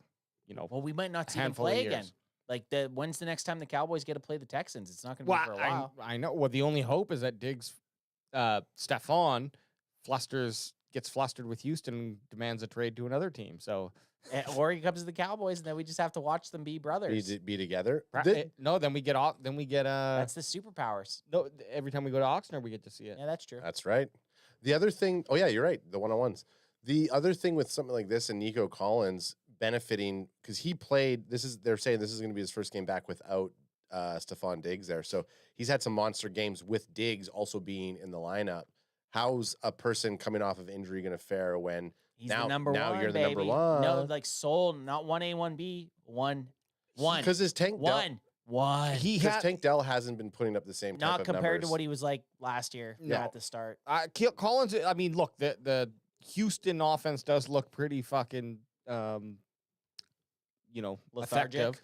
Effective, I would say. Well, but I'm just saying, if Nico Collins is coming back this week. Oh, yeah, they'll be better with Nico Collins. Yeah, you're adding that. And the fact that he already played up to week 6, and he's not like coming back from an injury where he didn't play any NFL games. And was averaging 113 yards a game. Like, that's pretty good. Cut that by like 60, 70%, 80 yards is what I think that he'd end up with. And I mean, still very, very nice. It's good. Our defense is going to get it. I want our defense to go out there and get tested because I think they do. I mean, haven't really had a chance to necessarily see it this season, or I'm just saying that, but the Cowboys do play to their competition level. So for this, you're going? Sorry. Go for it. Yeah, it was my turn. Go for it, Big Daddy. For the success of the Texans. Go for it, Possum Daddy. Hey, Possum Daddy. I just want to be the medium. It was your turn. Yeah, thank you. Okay. For the success of the Texans having offensively. For the success the Texans are having offensively, they haven't been able to protect C.J. Stroud or Jay Stroud as well as they would have hoped. Stroud has been sacked 34 times, second most in the NFL. That's a terrible stat. Second most in the NFL, and the 269 lost yards on sacks is the most by any player in the league. So Micah Parsons is back. We have solid pass rushing. Is Bland going to be back? I mean, Bland's this. It's Wednesday, so we might not have a for sure. It's just like one of those things. Like, is Bland going to play this year? Bland and Diggs can't be on the same starting lineup. It's like the Diggs brothers not being able to play against each other. Bland and Diggs aren't allowed to be on the same field as each other. Micah Parsons having the highest pass rusher grade coming out of last weekend forms well for this. DeMarvion Overshone looking like an absolute beast. You see how hard he hit Kendricks on that missed hit. Oh, he smoked him. Smoked on that missed tackle. On that missed tackle. He fucking cleaned him out. So DeMarvion Overshone, he's a missile. Went off the game, but he's kind of set to play. Obviously we haven't looked at the injury. Yeah, he's coming. He's list, out. but He's gonna be out there. So I want this. Hey, Carl Lawson coming on, guys. Carl last Lawson, 2 games Demo, had a couple sacks. Carl The Lawson, defensive Demo. line, the defense hasn't been the problem with the Cowboys. We've had pressure. You've had sacks in the last couple games. Again, the Micah boost, Carl Lawson playing decent, Demo fucking flying around. Like, I imagine the defense gets 4 sacks against the Texans. Yeah, I would say the over/under is probably 3.5, and I'm gonna go over on that. Ooh, I'd put it at 4.5. You say 4.5? Yeah, just because I think they will get 4. Yeah, so okay, you know, I like you it. always kind of go the 0.5 above. I like it. I just wanted to be right. That's Yeah, why no. I thought they were going to But- get 4 sacks, but- so I'd do that. It's like, if I think they were going to get 3, I would say the over-under's 2.5. Yeah, no, but I would bet over. Yeah? Yeah, because I think If it's it's 4.5. I think it's 4 for Okay, sure. this is another interesting thing we can monitor. Write it down and get it on your notepad. We're saying 4.5 sacks for the Cowboys. I like your bravado. We'll go 4.5 sacks. Over 4.5 sacks for the Dallas Cowboys. Because who do you guys think? I could see DeMarvion, Overshone, and Micah Parsons having 3 between the 2 of them. Sure. And now you only need Carl Lawson. Carl Lawson, let's give him one. And then I'm just saying, Osa. Mozzie has 5 sacks. I mean, gee, that would I would be singing a different tune. Did you say Mozzie's coming to eat? Yeah. That's awesome. Final point for the Houston Texans. Houston's defense ranks 3rd in the NFL in yards allowed, yielding just 288 per game. The Texans are 7th in the league in sacks. You've with already 29. fucking said that. No, that's with sacks. Oh, with sacks. Sorry. Okay, sorry. And it was 34, and you read it. All right. You Fuck. read. No, I wasn't saying you. I was saying Oh, the Nick guy. beat me out. Yeah, I would never say you. Oh. This is me AJ yelling at and I Nick. both got defensive. Yeah. We're like, you Whoa. read it. Hey, guess what? I guess you guys have been eaten out by Nick. So what else? Hey, jealous. That's Nick, just jealousy. You're a Did you bunch of just keep Nickies. me out? You're a bunch of Nickies. You know what it was? It was Nickies. when you said it, I was like, yeah, we did just talk about sacks. So anyways, sorry. The Texans are 7th in the league in sacks with 29, but didn't get one last week against the Lions. And Houston also has 13 Wow. interception, tied for 2nd in the league. That's so impressive. Kalen Bullock is tied for the NFL lead with 4 picks this season. Wow. Coop Rush. You know when better the look Cow- out. The under on the 42 points is looking better and better. It is. It's going to be rough. Those 13 interceptions stand out to me because if you're already having a hard time moving the ball around and, even with Cooper Rush. Bumblefuck between Trey Lance and Cooper Rush. Yeah. One of them's throwing an interception. One of them's throwing a ball. They're both throwing an interception. If Lance is on the field for any significant amount of time, yeah, he's throwing an interception. And if not, yeah, it's very plausible. The idea, ideally, we should say. So we're -1 turnovers already. For sure. Yeah, it's not a bold prediction to say Cooper Rush and Trey Lance will throw an interception. I think it's bolder to say that our quarterback doesn't have a turnover. I think that's a bold prediction. That's really bold. That's a bold as shit. prediction. So the defense is looking good. So now we're moving down to the Cowboys, and we're starting off with Dak Prescott's season is now officially over.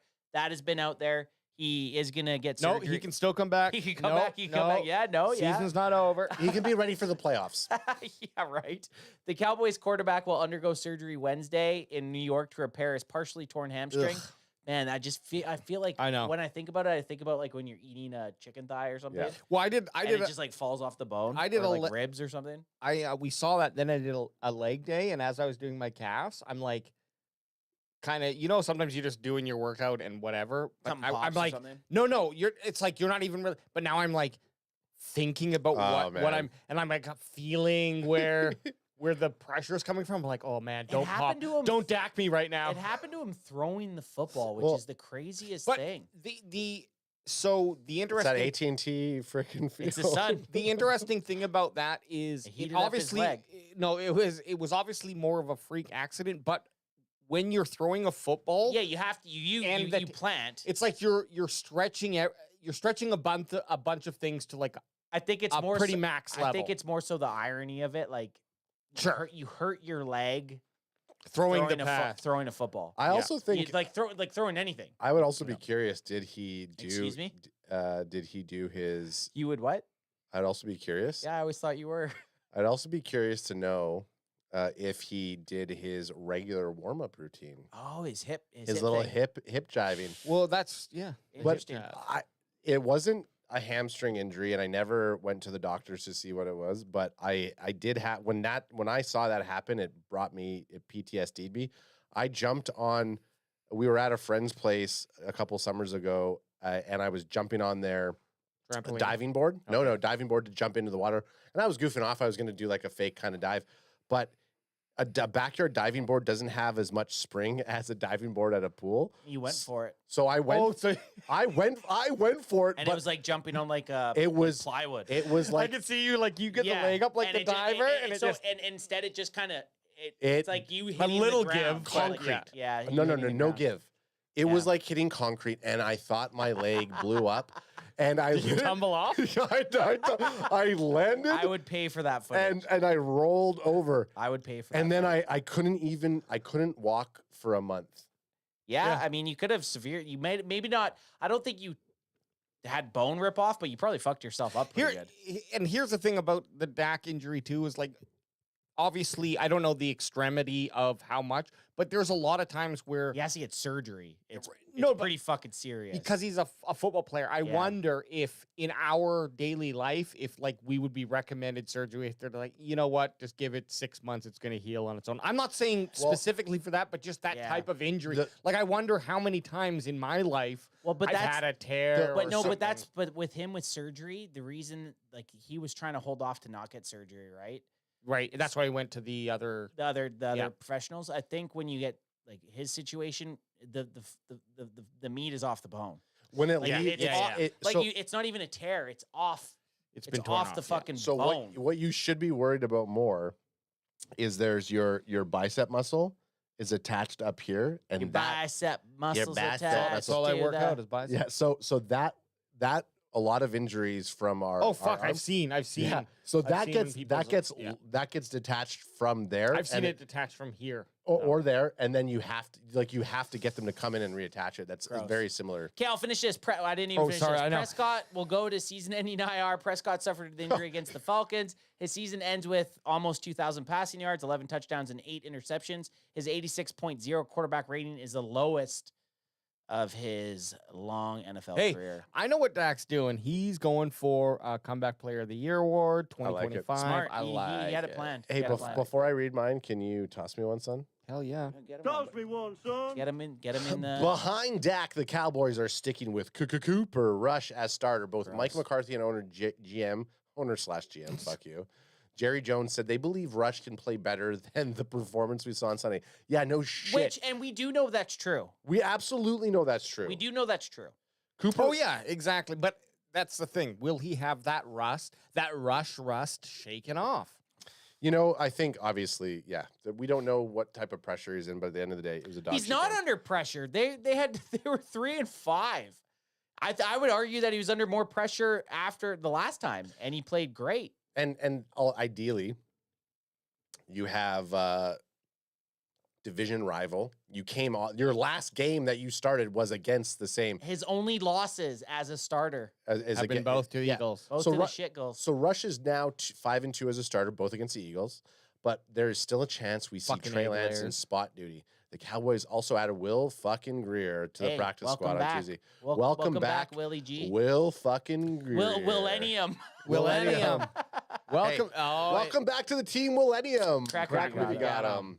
Micah Parsons returned after a 4-game absence and to completely sewer Mike McCarthy and made a statement both on and off the field. I think he got it. They had it. He registered 2 sacks and a forced fumble against the Eagles. Awesome, showing that his high ankle sprain seems fully healed. In the post-game locker room, Parsons made some headlines with a statement regarding Mike McCarthy's future as head coach, although McCarthy and Jerry Jones said the air has been cleared between Parsons and the coaching staff. Yeah, I mean, we kind of dove into this a bunch already.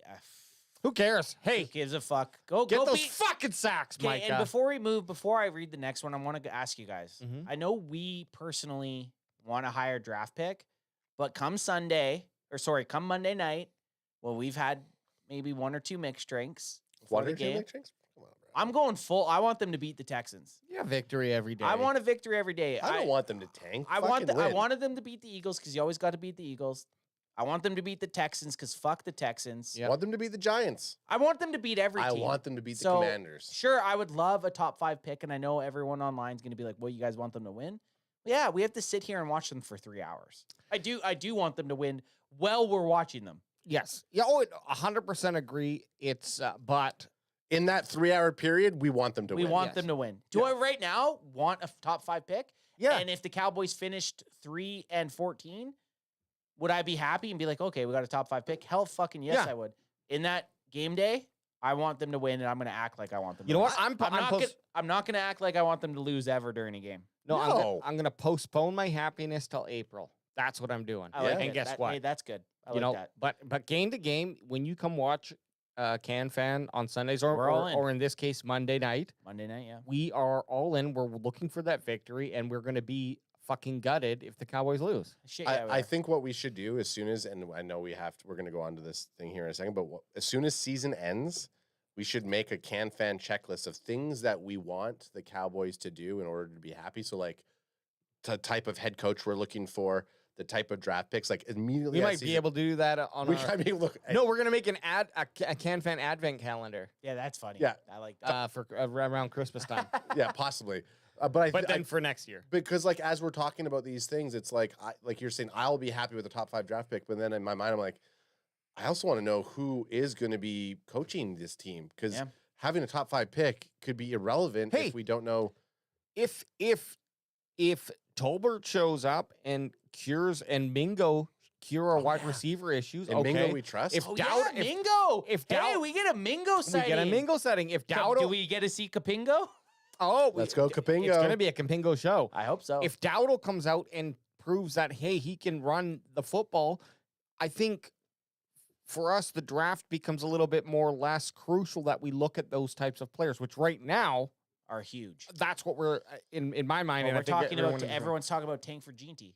I don't know about tanking for Ginty. I just think in the top 3 picks, if you have a solid back to grab within the first 3 rounds, we have to take a solid I'm not back. saying not do it, but I'm saying if the rest of the season plays out and we see that, okay, the Cowboys do have those pieces in place and things look good over these last 8 games, it just lowers the need to be like, then it's like, okay, if we finish 15th, which still sucks because no playoffs at that point, right? Playoffs. It numbs the pain. It's a lidocaine. It's a little bit of a lidocaine. This next one kind of segues a little bit into what we're talking about. The Cowboys just can't seem to get things going on the ground no matter who they try to hand the ball off to. Rico Dowdle has been the best running back on the team this year, especially in recent weeks. But even Sunday, when he was running the ball effectively, the Cowboys went to Ezekiel Elliott around the goal line, and Zeke lost his first red zone fumble of his career. I mean, that's pretty wild. He's fucking washed. He's washed. I mean, he is washed. He is washed, but that is a wild stat. That's the first time. Yeah. He's had fumbling issues. Yeah. But for it to be his first fumble in the red zone of his career, that's pretty wild. The Cowboys remain 31st in rushing this year, averaging 83.7 yards a game. That's because they've had to go away from the rushing attack. They haven't stuck to one back system. Yeah. I think at the start of the year, when we were talking about the running back by committee, we thought Rico was going to get 70% of the snaps anyway. Exactly, yes. And then you had a Zeke to punch it in. You had a potential Dalvin Cook, or you had a potential Deuce Vaughn to help complement the offloading we weren't that worried about our running back room. Granted, we wanted them to draft some of these dogs that have been doing pretty well from the 2024 draft class. We weren't that worried about the running game, but they've just went about their running back committee so weirdly. Yeah. Yeah, The problem with me is when they've chosen to put Zeke in, especially with Rico running the ball well. Rico did also have that red zone fumble earlier on in the season, so perhaps. And then they had the weird sickness in San Francisco where he didn't even play. Yeah. It's just been the running back room's been handled weird. I just think moving forward, it should be Dowdle's ball, and you have Elliott, you have Cook there, and they can come in when Dowdle needs a break. When they need a break. When they need a break. Exactly. But when they brought in Zeke, it's like Dowdle's barely around him. Why are you even switching him in? This is not much of a storyline, but it is a pretty interesting stat. For the first time since 2010, the Dallas Cowboys have lost their first 4 home games at AT&T Stadium. Dallas did manage to win the 5th game that year, something that the Cowboys are hoping to do again on Monday night. Not since 1989, when the Cowboys lost all 8 home games, have they started off this slow on their home. Well, you said it's not an interesting stat. It is. This hasn't happened since AT&T Stadium's been around. Not an interesting storyline, but an interesting stat. Oh, sorry. Yeah. So this is, guys, we're in a historically bad Cowboys year. We are. They're historically bad. They might set records for being the worst Dallas Cowboys defense that we've seen in the Super Bowl era. So it's pretty crazy that we're in it for a ride. They're not getting better. They actually just keep getting worse. But you are nothing but garbage, yeah. So we're in it. We're in the thick of it, man. We're in the thick of it, and you say the defense, but I'm also wanting to call that offense. I think the defense is bad. Like, you know how sometimes you say offense the offense scored 6 points. Well, you know how sometimes you say like the offense is I can't even know. I don't know how you word it. Your best offense pull that is cock out your mouth and let's hear it. Your best offense is a good defense, right? Like you've heard that. Yeah. Well, right now it's like a shitty defense is because your offense is terrible. Like I don't know how to word it that way. But it's the defense looks bad. A bad offense is a shit defense. Yeah. Because the defense is out there all the time. Eventually, it's going to crack. The offense is losing the football on the 15-yard line in the first 10 minutes of the game. Yeah. You know what I mean, though? Like, so you always hear that saying, well, a good offense is a good defense. Well, a bad offense is you're fucked. The reality is a bottom third offense, a high-tiered bottom third offense with a high-tier defense can win a Super Bowl.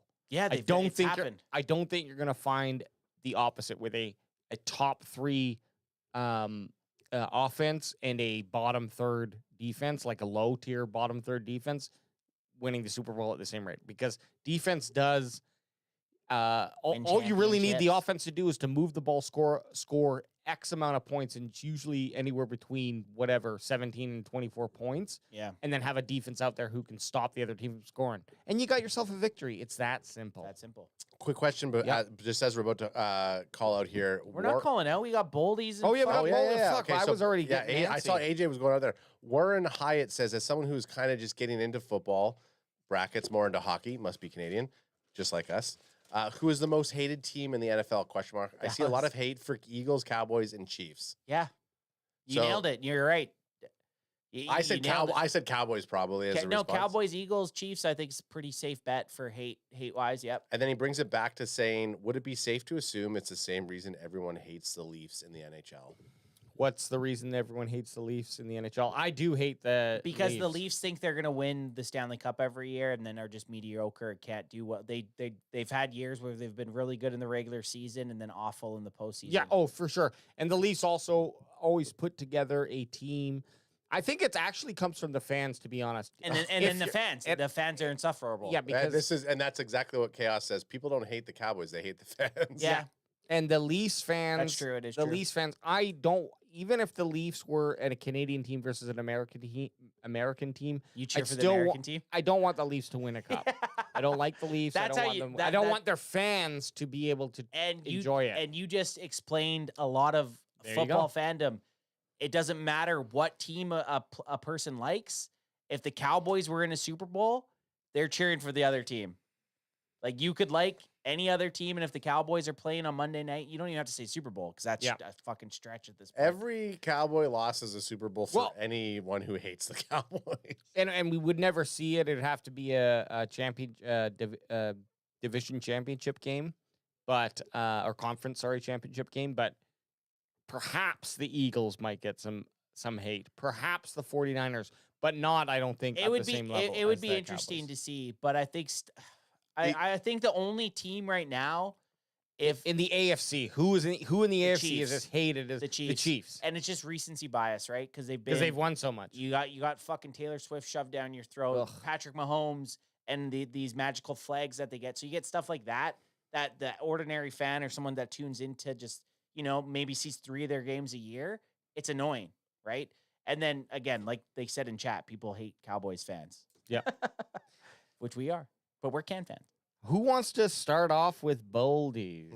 Bold score. Sorry, score predictions. Yeah, predictions. I'll go score prediction. I'll never ever. I will say Boots earlier on today gave a score prediction. It was like 13-38 Texans. See, I'll never do that. I just won't ever do that. Even if how stupid I look. I'm going Cowboys. Then the Texans have not showed that they can score 38 points, even if it's against the Cowboys. They didn't do great against the Jets. I'm going Cowboys. Where the Cowboys are winning the Battle of Texas, baby. They're winning it. That's my bold prediction. No, That's bold. But the score prediction, I'm going to go Cowboys. Cowboys 24, Texans 17. And that doesn't hit the over. That hits the under. That hits the under. What did I say? 24-17? 24-17. Cowboys. Texans are going to score more than that. Do you have one, or do you want me to? I'm going to go 27-24 Cowboys. I think is that what you picked last time? No, you did 23-19. I think AJ picked 27 or 24, or I did. Someone did. I got a lower score, and I mean, I gotta go 20 Cowboys, 17 Texans. Will any of us ever pick the opposite team, you think? No, he once tried to, I think. AJ thought about it and joked about it, but I just why would we ever do that? This is Can Fan. I don't want to be right about that. You know, it's like watching a game with Baba. Like I'll tell you this, but like, well, I don't want to look. I don't ever want to be right about the Cowboys being shitty because of we know they're shitty. Okay. Let me live in my fucking delusional state. Because of how we are and the positive, like we want to have, like I want to sit here and I want to be positive. I want to have a delusional state. A delusional state. I don't like. There's a lot of other people out there that are going to give a more accurate depiction of what the score is going to be, and they'll probably vote the Cowboys are going to lose. Yeah, go watch them. You're not going to get that type of score prediction here. So what did we? So let's backtrack here. AJ went 20 to 17. Sorry, and Bob Adam said 27-24 and 24-17. And Bob was clapping back. Bob was saying what? Question mark. Hey, so Anth was saying that he'll never be like you and vote against against the Cowboys. If you asked Mom for a score prediction, she would give you a Houston Texans score prediction, guaranteed. Yeah, the Cowboys are gonna lose. Which is fine, and that's fine. I just will never do that. I'd rather be proven wrong cheering for the Cowboys than proven right picking the Houston Texans. And I'll always be like that. Before we do our boldies, I do just want to point out Ermel, a.k.a. ERML in the chat says, where's the sudden faith in Cooper Rush coming from? It's when Dak's calf came off his bone. Well, that's where the faith came from. Faith means that you're believing in something that you can't see or fucking touch or taste. Blindly following. Ermel also says, when I watch the Eagles, I quietly watch alone. And then he goes, when I watch the Cowboys, I like to listen to Cowboy fans be sad. That's fair. Hey, fair enough. Okay, boldies. We'll reverse it now, so I'll have to start. Yep. Dear Lord. I mean, guys, I'm double downing 2 in a row, and I don't know if I'm allowed to do it, but I'll throw it out there for either. You can do it. I did. A Dowdle. I did Brandon Robbery. At this point, I just want one of us to get a bold prediction. I don't care if you have 7 of them. Okay. I think I did Aubrey's record breaker for like 3 weeks in a row before AJ got mad. I honestly think at this point, if it feels good, do it, even if you shouldn't. But I'm gonna say Dowdle first rushing touchdown, plus we had the over 4.5 sacks. I'm adding on. And they have to get the over 4.5. Okay, sacks. That's good. I think that's good. Yep. Because if you parlaying something is a parlay is always good. It's tough. Then it would be ad. Okay, my bold prediction is going to be this: we're going to see 3 field goals from Brandon Aubrey. Ad loves B-Obs. Okay, in the first 3 quarters, and then we're going to see Coop Rush come in and win the game for the Cowboys in the 4th. But you got to be more specific than that. Like last 2 minutes? Well, no, in the 4th quarter, we're not going to see a touchdown from Cooper Rush thrown until the 4th quarter. Okay. Okay. That's the specifics I was looking for. So you're saying it's going to be 9. Can we do some beautiful mind math here? Yeah, we have to. What's your score prediction? 27? 27-24. So 3, 9, and then 7. So at the end of the game, that puts you at 16. As you're, I like to be matching. I don't think my 3 field goals matches my 27. But you said Brandon Aubrey 3 field goals in the first 3 quarters. Yeah, first 3. So then in he just needs 1 and then another touchdown and a 2-point conversion by the team. Yep. Okay. Yeah, exactly. It's plausible. In the fourth. In the fourth, sorry. Which they probably wouldn't go for a 2-point conversion with don't know, my though. score. Well, They might. But with your specifics of your bold prediction, I think that's very bold. There's actually a really good chance that they would go for the 2 because it puts them up by a field goal. So that would be the reason that they would go for a 2-point Instead of conversion being being up by 2 or up by 1. So it works. Your it works. prediction, we did it. And you must have Guys, been I just locked in. came from the Yeah. future. I just came from Monday night. I like the future. I like the specifics. Ad went specific. So that's 3 field goals in the first 3 quarters for Brandon Aubrey, and then in the fourth, Cooper Rush is going to score enough touchdowns and Win the game. win the game, and Aubrey might get a field goal in there as well. Yeah, which is enough to fine. That's get to fine. 27. But then so the Cowboys and Ad said as long as there's 3 field goals by Aubrey in the first 3 quarters, there can be another touchdown by a Cowboys player. It just has to be like a Rico Dowdle rushing touchdown. Yep. So so just to get in there. So my bold prediction, you guys both kind of went offense special teams. Oh, here comes I gotta go. Here comes Anth. He's gonna go for his favorite thing. Defense! You know what I'm going to say? We're getting our first screenshot of this season. Wow. I think we've had a screenshot, have we not? I thought we were just saying prior that we Well, I haven't was just had a saying we haven't screenshot. had a lot of screenshots. I don't think we have. Name a return. Oh, we have week 1. Yeah, it was Cleveland. Kevontae Turpin ran the punt back. Okay, so we're gonna have our first defensive screenshot. Oh my God, I hate you so much. I just want to smash your face in. Is defensive screenshot bold enough? That hasn't happened in 10 games. Oh yeah. That's just it's hard to happen. That's why it's a screenshot. It would be bolder if you said Bland comes back and gets us our first screenshot. But of the I don't season. know if he's even back. I know. Hey, let's just get a Boldy. Okay, but no, now Ad's calling me out. It's going to be DeMarvian Overshone's getting us a screenshot. There you go. I will be glad. Is that bold enough for you, bitch? Are you going to be wearing your Demo? Yeah, I'm going Demo. I'm going Demo. I'll go Demo. I had to go Philly sucks. I had to go Philly sucks against Philly. Yep. I'll go back. I'll go back Demo. I'll go Demo as well. Very appropriate. All right, guys, we will be back on Monday night. Monday nighter, baby. So yeah, a few days away. We got a little bit of a split up. We got to watch some football at home on the couch, which is always nice to do. I like catching up with the NFL. But we will be back on Monday night, an hour before kickoff, 4:15 Pacific Standard Time. Bandwagon Boys will be here. I will be here. Make sure you go to any of our social media platforms at Cowboys Can Fan. But guys, it's the Battle of Texas. So if you know any Texans fans out there, specifically Eastside Herald 2.0, who hasn't been around, especially Eastside Herald 2.0. If you see Eastside Herald 2.0 in any chat rooms, you tell him to go fuck himself.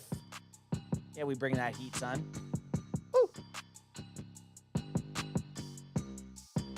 Kilo C lives in Houston. He might see Eastside Herald, and Kilo C will tell him to go fuck himself.